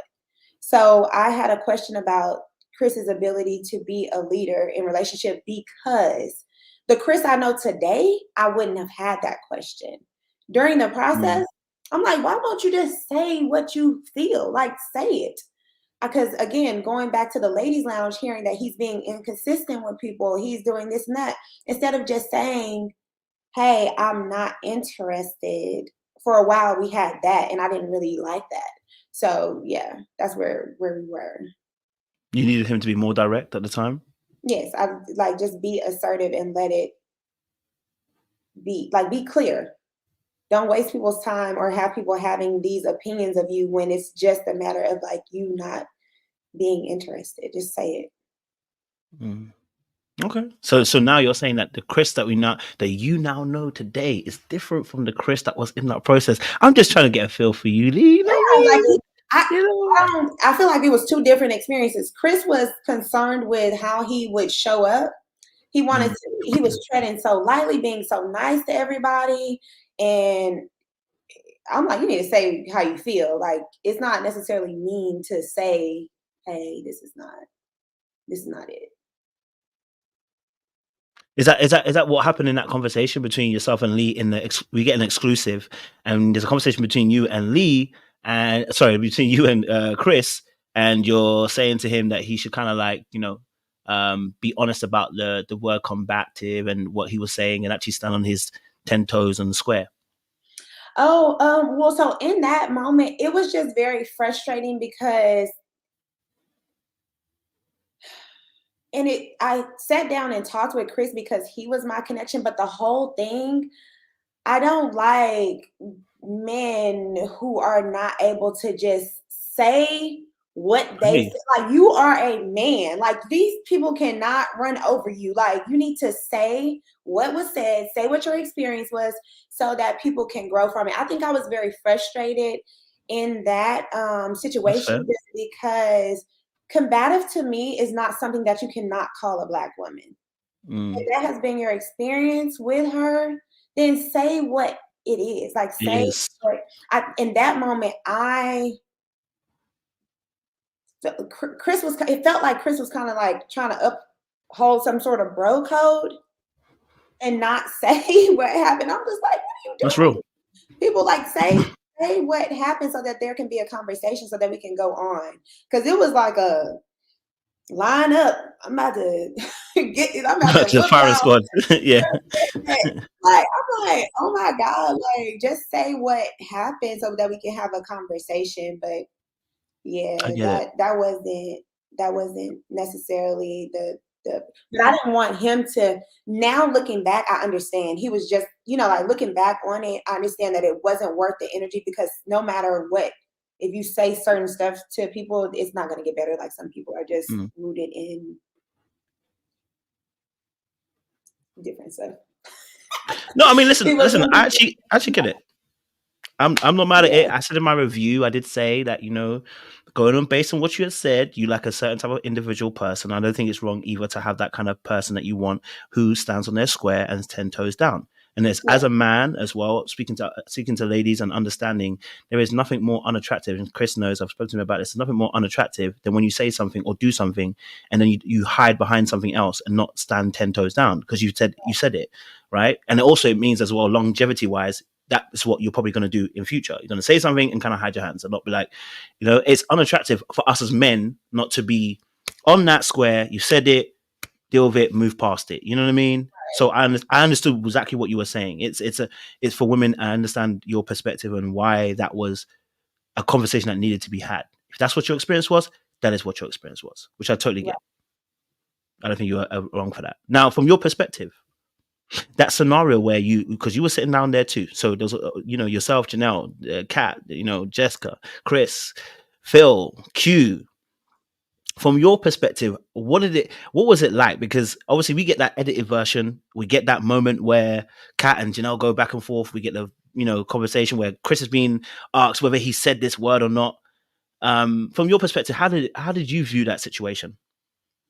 I just thought that it was total BS, honestly, because you're saying, oh, as Black women, y'all are supposed to cover us and do this. You're terrorizing Black women this entire time. Like, that's real. It was total, just another way to attack people, to find reason. Like everything is just whatever fits your perspective right now. Like that was, to me, it just didn't make sense. Combative is less harmful than raggedy, ugly bees. Like that to me, it just wasn't, it wasn't like a valid case. It shouldn't have been asked. Like we shouldn't have, whatever the men say in their lounge is supposed to be for their lounge. It's not for us to come back and say, who said what? Who did? That's not fair to the process. So I just wasn't for it. I was over it downstairs, upstairs when I was talking to Chris, and it was just, yeah. So for you said obviously it was terror. Why do you say that? Why do you use the word terror to describe what you experienced in those moments, or even moments before that, or during this process with certain people? Just like the aggressive nature, like even the way that you deliver things, it shouldn't have been said. But then I think after we came from the bridge, it was like a kind of big blow up. Oh, she combative. Oh, we know who said that. It's very aggressive behavior. Like that's not my speed. I don't like to see women behave like that. Like that's not for me. So it just the delivery and all of that, and the fact that we've been experiencing, less than desirable attitudes, rude comments. This is true. Like this is the experience that we've had. Like, so I don't understand why it's a big deal that someone called it out. So yeah. And then the whole 40 and slip thing, sorry. I definitely don't think that was like an accident to use that terminology. I think that everything was strategic and it wasn't an accident. So yeah.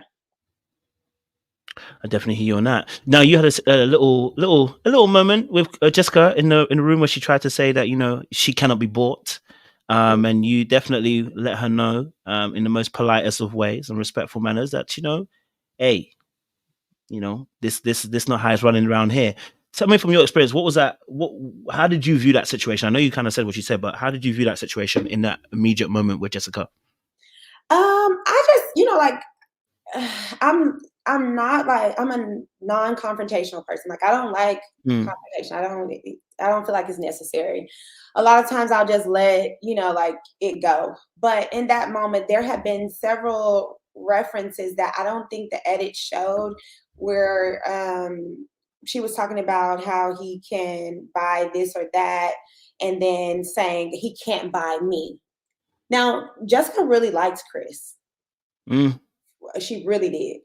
So I know How'd you that know that? it was hurtful to, we all were fine. Like, we all were, it wasn't problems throughout the entire season. Jessica really did like Mm, Chris. So I know that it was probably hurtful to see in the house that, like, us moving on in the situation and hanging out and him getting the gift and all of that. And I understand that, but don't shade me because no one can buy me, mm. especially with sandals.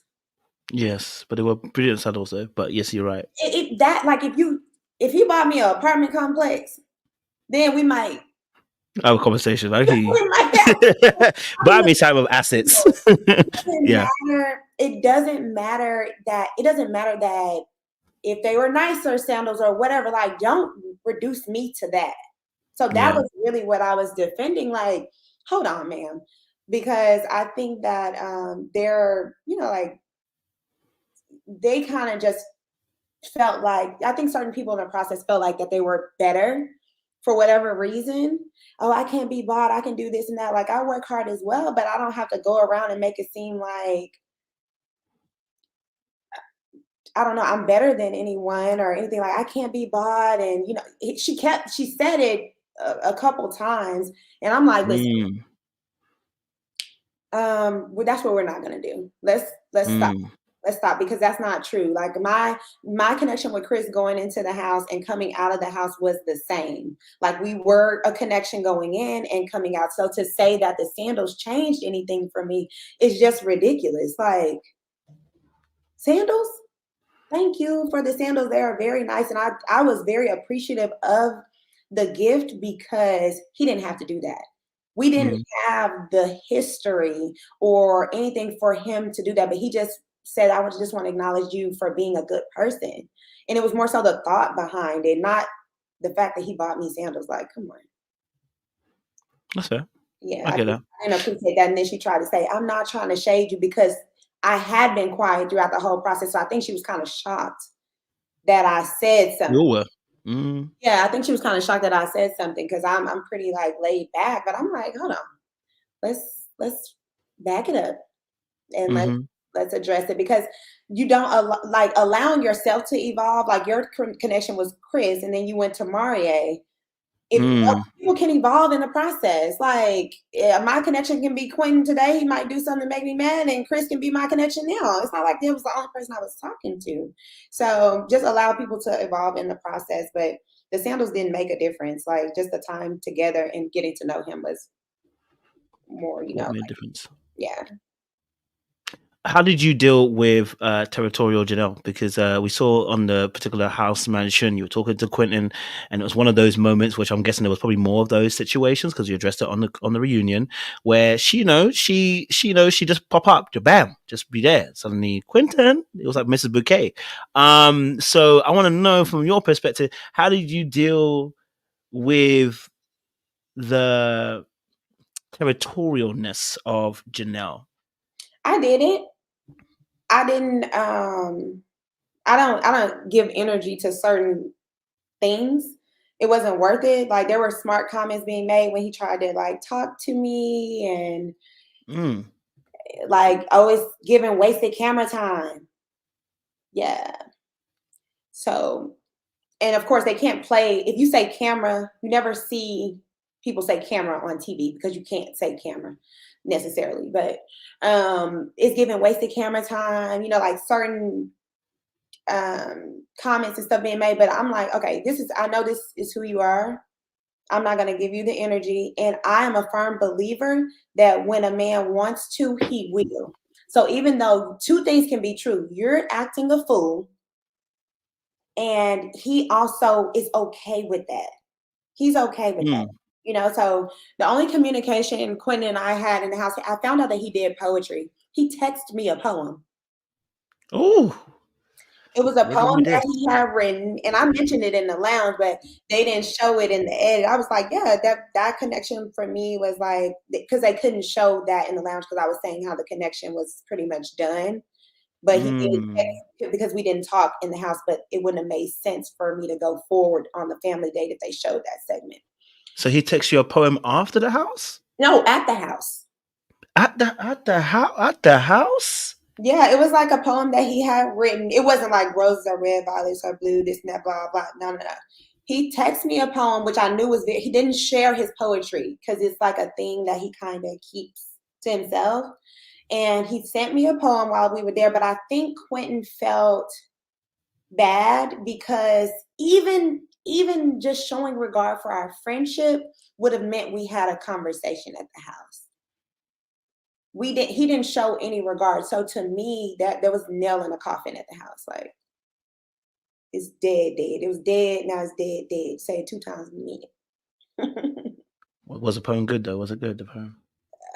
It was good. It was good. It's different kind of poetry than like I'm used to. It was like long. And it didn't make you tingle a little bit, like, oh, maybe, you know, to rekindle this love? No, it was cool, but texting me while we're at the same location. Oh, in the house, yes. Yeah, we're at the house. You're texting me, but you're not like talking to me or anything. The only thing that I, like would have wanted to happen just because of the connection we had was for us to have a conversation to wrap it up. And I don't, like yeah, that was what I was expecting. Like, let's go ahead and wrap it up. Did you Google the poem as well, just to make sure it wasn't from the internet? You know, people, us men, we can do a lot of things, you know. I don't spend my energy. I don't waste it, as y'all can see. I would have Googled it. I don't waste it. When it was like the attraction, I think, too, at the house became, I think y'all saw us have a conversation at the batting cage where I was like, you being attracted to your other connection makes me very concerned. Because when people like a lot of different things, I'm like, what do you really like? Like, what are you really into? Do you need someone who is sweet, or do you like the rah-rah in relationship? Because some people like that, and I free people from the very beginning, because I'm not going to give you the rah-rah of in relationship. I'm not doing that. So yeah. Since we're talking about the house and we're talking about Quinton, obviously, Quinton, obviously, in the house, we saw, I don't know if it was a confessional or whether it was on, I can't remember if you guys said it at the house, but you said, baby, come into my room, take me out. No, that is not what I said. Maybe it sounded like I heard, baby, come into my room. I was like, woo. That is not what I said. It was not that invitation. And I think that was cringy to like watch, but we weren't talking like before going into the house. So I gave him just wanted to give him an invitation to say, hey, come find me if you find time where we can have a conversation, because it was so intense. We had a conversation at the grill that they didn't show, where he was just like, this is not how I thought it was going to be. Like, this is uncomfortable. He told me it was uncomfortable then. Uncomfortable. What did he clarify in that moment? What uncomfortable? I know you put a post up. Did he clarify? It was a nice house. The weather was nice. We had great food. It was only one part of it that was uncomfortable. It was no confusion about why it was uncomfortable. Like, him trying to talk to me, like it wasn't loud. No, and I just want to separate those things, though. I don't feel like, even though I feel like his other connection has a strong personality, and I definitely feel like she is the leader of that situation, I don't feel like a woman can make a man do, like, if he really, really just wanted to, I don't think that she could have stopped him. You know what I'm saying? Absolutely. Yeah. I don't feel Definitely. like I don't want anybody to like ever think that that's what I'm saying. Like, oh, she was his mama and Of he course. couldn't do A, B, or C. He was definitely. I think her response to things, it can be terrifying to certain people. I don't think he wanted to deal with that, or I don't think he wanted to deal with that. But at the same time, if he really wanted to, it would have been he will. But me and Quentin, I think he told you guys that we did have a dinner outside of filming because I needed to ask like some questions and stuff. We did have a dinner, and I just was asking him like, "What do you like?" As in women? Yes, like, what do you like? Like, typically, like, explain to me, what do you like? In that conversation, he explained something that was not me. I told production as well because they felt like, do you not like him anymore because he has a connection with Janelle? Quentin told me when we sat down, he told me that if he were to date me, that I would be the darkest girl that he would ever have. He said that out of his own mouth. So for me,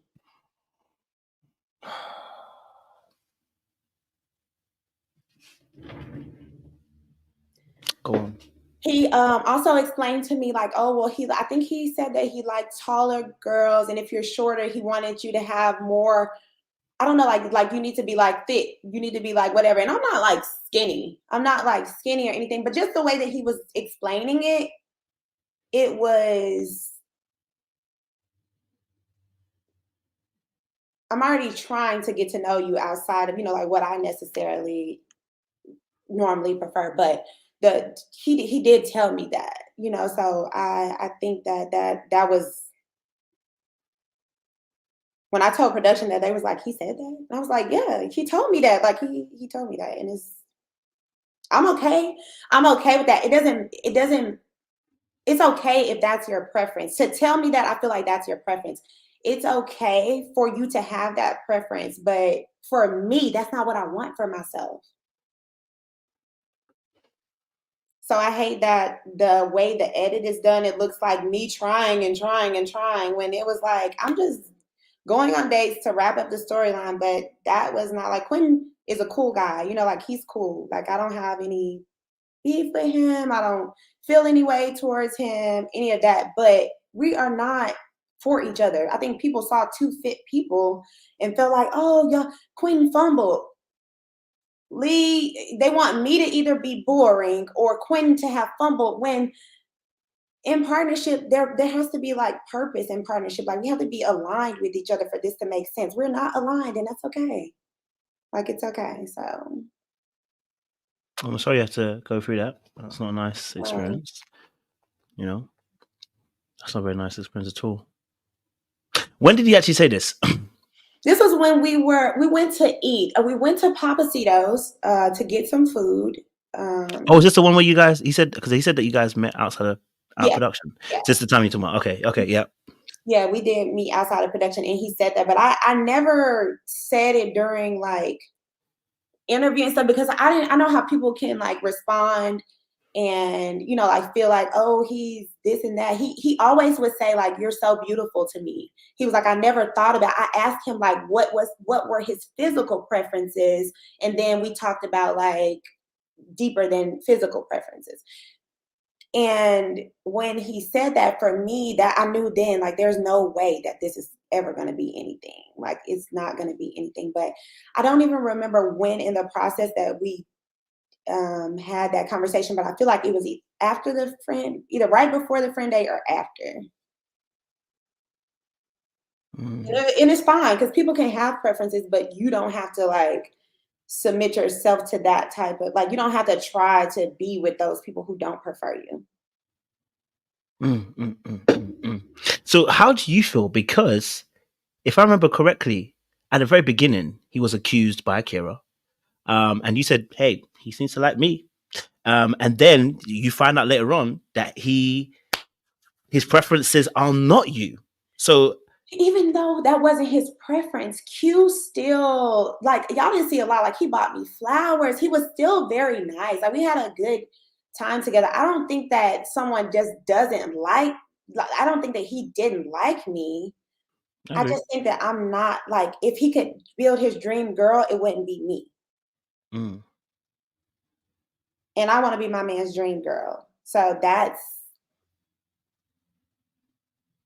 just is what it is. Like, I don't want to fault him for saying that. I don't want him to, like, get backlash and stuff for saying that, because it's his truth. He said, if we were to date, you would be the darkest girl I ever dated. Yeah, but I've never mentioned that to any of my girlfriends. Like, and obviously all my girlfriends are dark skinned, but I've never mentioned shade, tone, you know what I mean, to any of my girlfriends when I started talking to them. Like, during, post, pre, I've never mentioned skin tone. You get what I'm saying to you? If I like you, I like you. You know what I'm saying to you? And I have a preference. I like them dark, right? So, but I don't mention, oh my God, you know what? You're, you're the darkest girl or the lightest girl I've ever dated. I would never even say it to, if I date someone who was light, I wouldn't even say it to them and say, you know what? You're the lightest girl I've ever dated. You know why? Because it's not important. Right. If I It's like you, I not like you. important. And he said he followed it with, but I haven't even thought about that. Like, I haven't even thought about that with you. I just feel like you're a beautiful girl.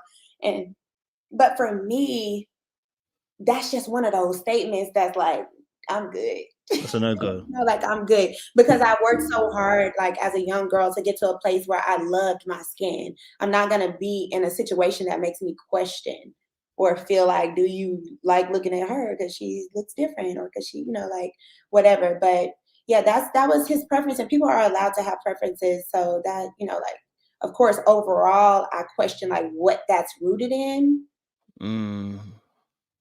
because I don't understand when men don't like people who kind of look like their mama. I don't understand that.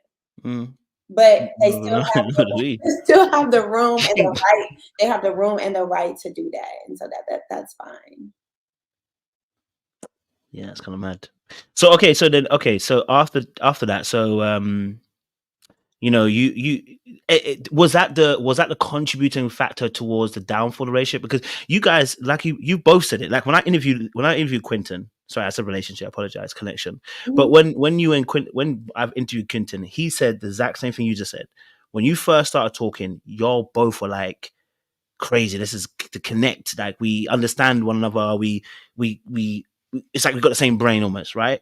Mhm. But then he said, obviously, the reason for him is that, in a sense, chemistry is missing from the relationship. Like, everything's working, but it's just the chemistry that you guys don't have necessarily. You don't have that spark. But is that the same thing for you as to why the relationship didn't foster, or did you hear another story from him in terms of why it didn't necessarily go the way it should have gone between you two? Because you two started really well, and I was rooting for y'all. I think we just were, like, again, we were very similar in the beginning. When we went on the X date and he said that he ghosted me, that was when I raised an eyebrow at him, because that never happened. Like, he did not ghost me. There was never any point where I was trying to talk to him and he wasn't responding or anything like that. And he said that he misspoke. You Yeah. misspoke in front of your other connection and your ex-girlfriend, making me look like I'm trying to chase after you. Mm. No, sir. Like, no. So that fun house date that we went on is when we were able to sit down and have a conversation about that. And he apologized to me, because I told him I'm very vocal. Like, if you hurt my feelings, I will tell you, and I will give you an opportunity to explain to me what was actually going on, so that I can, because it's not, sometimes people didn't intend to hurt your feelings. But I felt like in that moment that Quentin shows up different when he's in front of Janelle. He's very different than he is, like, just with me. So I told him, I said, hey, you hurt my feelings today. When I left, I was like, hey, you really hurt my feelings today, saying that you ghosted me, because that never happened. And he was like, oh my God. He never knew why I stopped talking, because I didn't know it was going to be choice words that came out my mouth. I'm like, I don't want to embarrass my family. Like, Mm. I'm not gonna. I was upset. And my feelings were hurt just because it wasn't true. And if nothing else, I felt like he was my friend. So he apologized for saying that, but then he apologized for not talking to me at the house. Then I'm like, oh, we on a apology series. It's in the beginning of relationship and connection, you shouldn't be having all those apologies. Like this is not an accident. Even when I made a clip of the reunion and him saying uncomfortable, and he reached out to me immediately and was like, that was petty of you to do that, that you didn't have to do that. And I was just like, well, you're okay with me appearing to be one way when you know it's not that way. But I do apologize to you if I hurt your feelings. I'm going to let it stay. I'm going to let it stay, but I do apologize to you. And I just told him, I think that to me, it's not probable that all of these things are an accident. Either you guys were in cahoots to just make it to the end together and you needed my vote to stay as being a major player in the game, or that's the only option. Or you because even in his confessionals, when he said he had a concern if we could have fun together or if we could whatever, I had never heard any of that. If you actually had a real concern, let's have a conversation about it because we could talk about everything else. I think he didn't want to cause any friction between he and I because he was my top connection for the longest. So being two people's top connection or in the top connections for two people, I think kind of gives you like a safe zone. So I don't know. He would apologize. Quentin will apologize. I will give him that. At least he doesn't like try to stand on it forever. You know, I can't stand that, but he will apologize. But it just was a lot of unfortunate situations that just weren't aligning for me. I paid close attention. Saying you ghosted me in front of her, I felt like was strategic. You made it seem like I don't ghost you. I don't do this to you. I've been talking to you consistently, but I ghosted her. Taking notes. Then you tell me your preference. It's not me. Taking notes. It was dead for me. Like, I don't give people that much room. Did you see the TikToks that he made? Did he ever say anything about the TikToks that he made? Yeah, for sure. I felt like it, and I mentioned it to him when he reached out to me about the video. I told him, I said, hey, you were okay. You were fine making fun and doing all these laughable videos and stuff when it was the jokes on me. But now it's your turn. It's sit in your seat. I told him, you know, when he reached out, it was very simple. You lied. You lied. You told me you were uncomfortable on multiple occasions. And then when we got in front of Janelle at the reunion, you said you were never uncomfortable. So did he say he was uncomfortable because of Jay? When we were at the grill and after a comment was made, he was like, this is uncomfortable. I don't understand what else could be uncomfortable. You've been having two connections. I don't know what else could be uncomfortable. Like, do you have a suggestion? Because what else could have been uncomfortable? You know what I'm saying? There's no other alternative. The house is not uncomfortable. It's huge. It's nice. We got liquor. We got food. We have all the things that we need. There's nothing else that would have made him uncomfortable. I don't know. Yeah. So that just was that. Like, just again, I'm consistent. Like, if you say something, just be able to stand on it, no matter who you have to stand on it in front of. You know, like, we're here.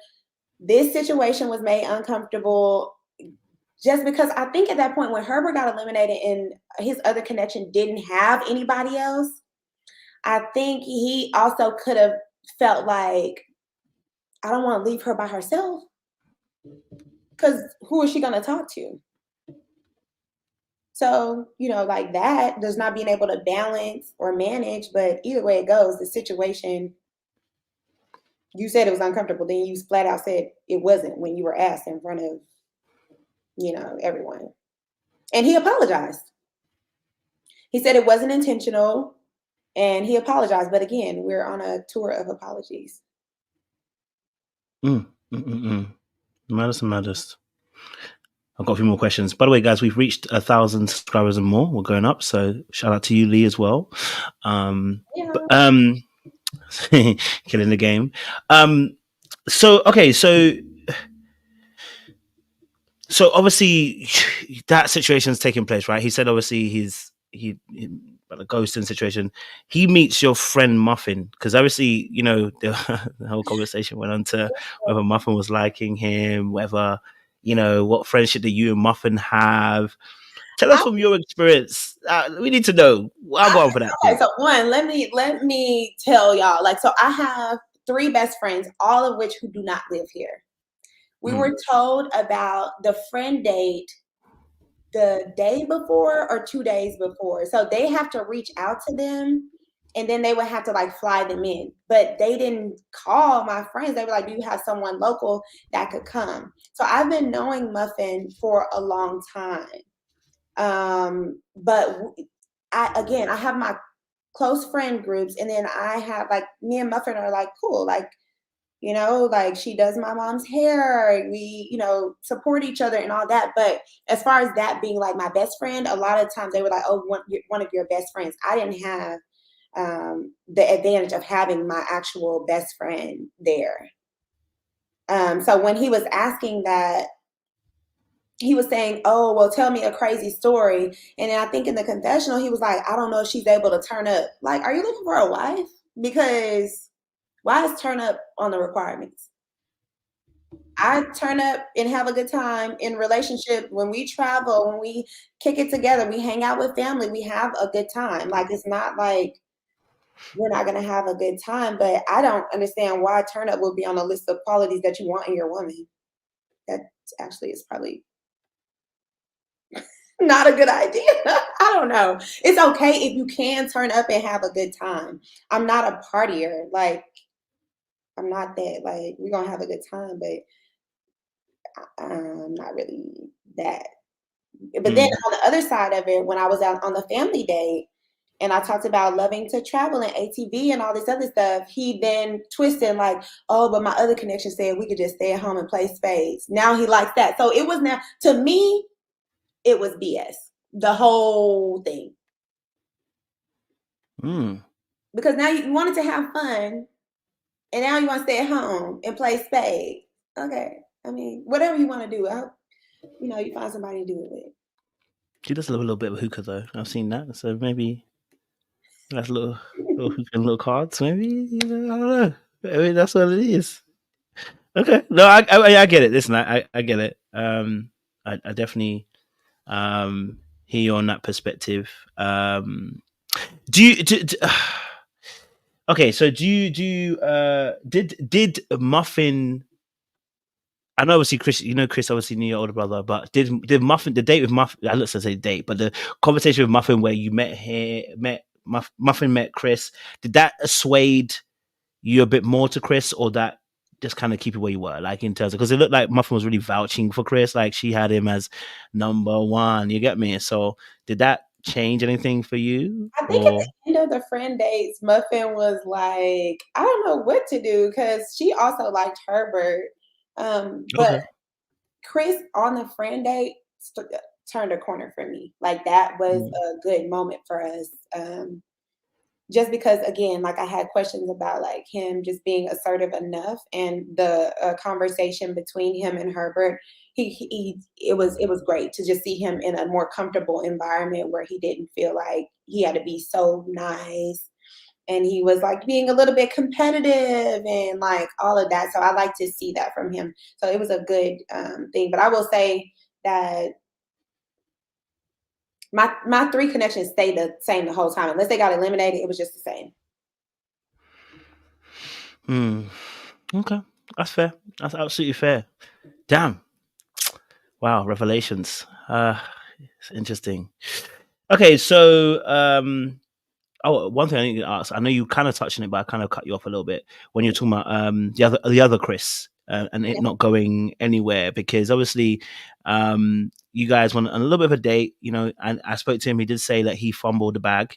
I think he really did. He really liked you, yo. Like, and I'm putting his hat in the ring a little bit as well, but he really did. He said he saw you on Insta. He thought you were stunning. You know what I'm saying? Like, I think the occasion kind of got to him a little bit, you know, and I think he's got his own thing that he has to work through in terms of like how he feels about when someone doesn't text back immediately.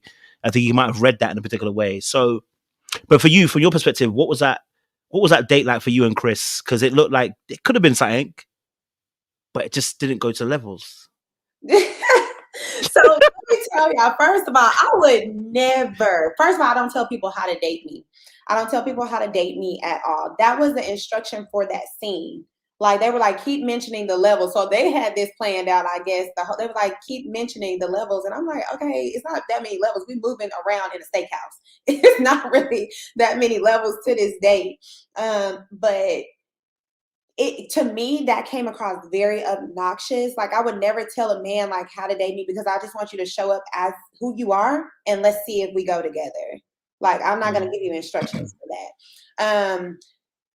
That day, we had a good time. But he did talk to me about like, I feel like you were spoken for, you know, whatever.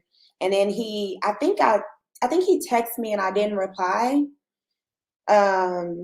Which I am very vocal about not being a good texter. Like, at any given moment, I have like 300 unread messages just because I'll read like the pre-part and then respond in my head or not really get back to it. I'm better at like, call me. I think it was actually one text message from Chris, and he was like, I thought you weren't interested. I'm like, Chris, what? It's like, it's a lot of y'all, you know, like it's a lot of stuff happening. So it wasn't intentional, me missing his message. And I told him, like, I'm not a person that wants people to chase me. And he was like, I don't mind, you know, like chasing, like, it's not, that's not me. Like, I don't want somebody to act like I don't like somebody and for them to continuously pursue me. That's not fun to me. That's wasting people's time. So we had a good date, but we never had the opportunity for the connection to like blossom. But I thought he was very handsome when he came in as the wild card. I was like, okay, but yeah, he's cool.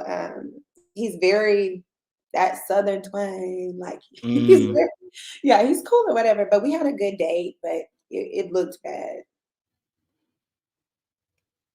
Any chance for reconciliation? Is there a chance? No, anything is possible. If he mans up? No, I don't see, you know, like Chris and I dating or anything. Because some people hit me up after the process, you know, and said, you know, okay, to get to know me or whatever. Okay. But like Chris, he's very chill and laid back. So I'm very chill and laid back. So we won't ever, you know, like as far as laid back, especially when it comes to like dating, I'm not gonna make a move. Do the moving. Okay. But if he made a move and he was serious. What? If he was a serious person, he could make a move. Could you be open to it? I don't see his, like, to me, Chris is I don't know that he is used to, even though he said he doesn't mind a little bit of a chase, I don't know that he has to pursue women properly just because I think it kind of comes easily to him, and you have to be intentional. So I don't think Chris and I will date each other. That's fair. We'll probably work out together though. Okay, that's fair. You know, he's been in the gym since I ran off on him on that football field.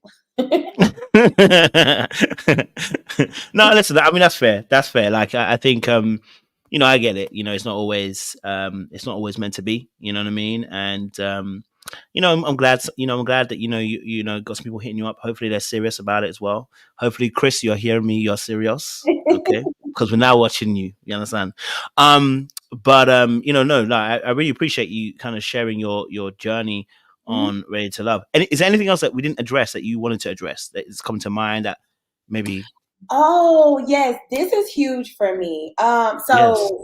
I've been seeing like I pretty much I don't watch the reviews. I actually didn't even watch like the reunion show. I don't subscribe to all of that just because of mental health. Like I don't want to be defending myself to people that I don't know or that don't know me. But I have seen a few times where uh, people felt like I think when we did this step class that the production kept asking me how I felt about Quinn's other connection not being fit, not being into. They kept asking me in different ways. Mm. And how I answered the question was, I don't know if they're compatible in the gym. To me, it creates a perfect opportunity if, like, he's a trainer giving your person wellness and working them out. Like to me, that's lit. But I think the way it came across, some people are saying, "Oh, you thought you were better than her or whatever because you're in shape or because of your body or you think you're all that." I just want to free the people of this. Like I never, ever, ever look at someone and say, "Oh, he can't like her because she's this way or that way." I think that love is so specific that you love who you love no matter how they look. So I just want that to like stop as well because like it's also detrimental to me as a health and wellness advocate. Like I don't body shame people. I don't care about that. I've never mentioned anything about her being in shape or out of shape. But they did keep asking me that and I just didn't feel comfortable with the feedback on, like that. What they said. Yeah, like, oh, you thought because you mad because he liked the girl who wasn't as fit. I was like, but again, they aren't privy to all of the stuff that Kojo just pulled out today. We weren't privy at all. We weren't privy at all. Yeah, me. We weren't privy at Yeah, all. that I definitely wanted to clear that up because I think beauty comes in like all shapes and sizes, and I just want people to be well, and that doesn't look one way. I respect that. I always like to say, like, when people come on the channel, it's good because we get to see a different side of them, right? So, I think Sean, one of my, if you ever see we do panels, Sean is part of the team. But he reminded me, so I'm gonna make a revision. Very rarely I make a revision because people don't often give me a different side to them. You know what I'm saying to you? So I'm gonna make a revision because I said in my reviews, I think Lee might be a little bit boring. I did say that. Yeah. I'll never lie. I I feel did like say that's it. a fair assessment of what y'all have seen of me on the season. With them showing multiple days with Marvin and me just staring through his soul, it just wasn't like, whatever. But me and my people, we have a good time. Like I rap, I do like all time. And they didn't show any of my freestyles at the house. I was sad about that. But we have a good time. Like I definitely like love to like enjoy life. Now, I'm not like my girl Kat. Kat is gonna turn up with Oh, Cat's a the turn up. Yes, she's a riot. she's definitely a different vibe. I'm not like that. I'm not like a party girl, but we will have a good time. Yeah, so yeah. So I put my hands up. I make that revision. I think that's a fair assessment. I don't think you're boring. I think you're good vibes. You know what I'm saying? So when I see someone who's different to what I've seen, I'll happily put my hands up and say, you know what? I revise it. I think you are a very bright, energetic kind of person. Very transparent and very open as well. I felt when I have a conversation with someone, I can tell if they're open and they're ready to talk or they're ready to share things. And Yeah. I sense that from yourself. You're very open, very balanced, right? That's a very important thing to have. If you're balanced, it shows that the healing work is being done, where you can understand what vulnerability, transparency, and know where your level is. You can do a bit of both. So I made that revision, and Thank you so much, Kojo, because listen, right. you are the one. You do not play with us, okay? Uh, You are definitely the one. Like I was most excited about sitting down with you because I know you put a lot of, like thought and effort into the work that you do. So thank you for being a very thorough reviewer, coach, and all the stuff that you do. Like you do an amazing job. I appreciate. So anything that you got going on at the moment that we can like get behind, we can start supporting. I know you obviously have your group, because someone earlier in the chat was like, how do we even join your workout group and join your women's empowerment? That's called women's empowerment, but you maybe you don't call it that. But can we? What are you doing right now that we can get behind and help support as much as possible? Yeah, so is Body X Lee on Instagram. In the link tree, you can find everything from step classes. I have virtual training. I have training in Dallas. If you are in Dallas, you need to pull up and come to a step class at least. We have strength training. It's truly like a place like no other, this fitness group. You can tap in with me there. My personal Instagram is Lily1908. Shout out to my sorors. Lily1908. That's my personal page. I have an ebook that is going to drop soon, just because so many women were inspired by my journey on Ready to Love. I've gotten hundreds of messages, tweets, and everything for just saying thank you for knowing your worth and showing us that it's okay to walk away. So I do have an ebook about rejecting low quality experiences and being okay with that. That is coming out soon. So y'all be on the lookout for that on my personal page. And I just have a lot of speaking engagements and stuff coming soon. Y'all be seeing me around the city. Next week, I'm partnering up with Dallas Independent School District. So if you are in DISD, link with me to see how my health and wellness company can be implemented into your school. I'll be going to elementary and they don't know they in for it because I'm working them teachers out. So all things health and wellness, definitely tap into me, and I'll be giving y'all free tips and stuff because everybody want to know how to, get themselves together.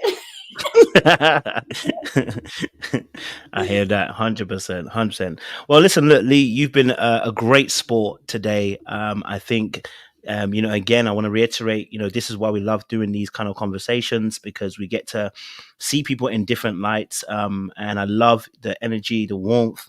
I love the fact that, you're someone who, exudes the class and the elegance as well. Even when you're revising certain situations, the way that you do it, is impressive. And the audience can vouch for me. The comments have been nothing but more impressed and enjoyed the way you've spoken today. So it's been a great interview and a great conversation and sit down. And I just wish you the best and that more doors will keep opening for you. You know what I mean? Thank you so much. Thank you so much. I enjoyed it. No worries. Audience, don't do anything I wouldn't do, okay? There's not much I wouldn't do. So stay safe out there, guys, okay? All right? Like, share, subscribe. Click on that bell button for the notification of your uploads. We're back tomorrow with Aries, and then Tequila is on Tuesday as well. And I think I got one more in the pipeline for you guys. So yes, the Ready to Love conversations will not stop. So we look forward to having more great conversations. Don't do anything I wouldn't do, guys.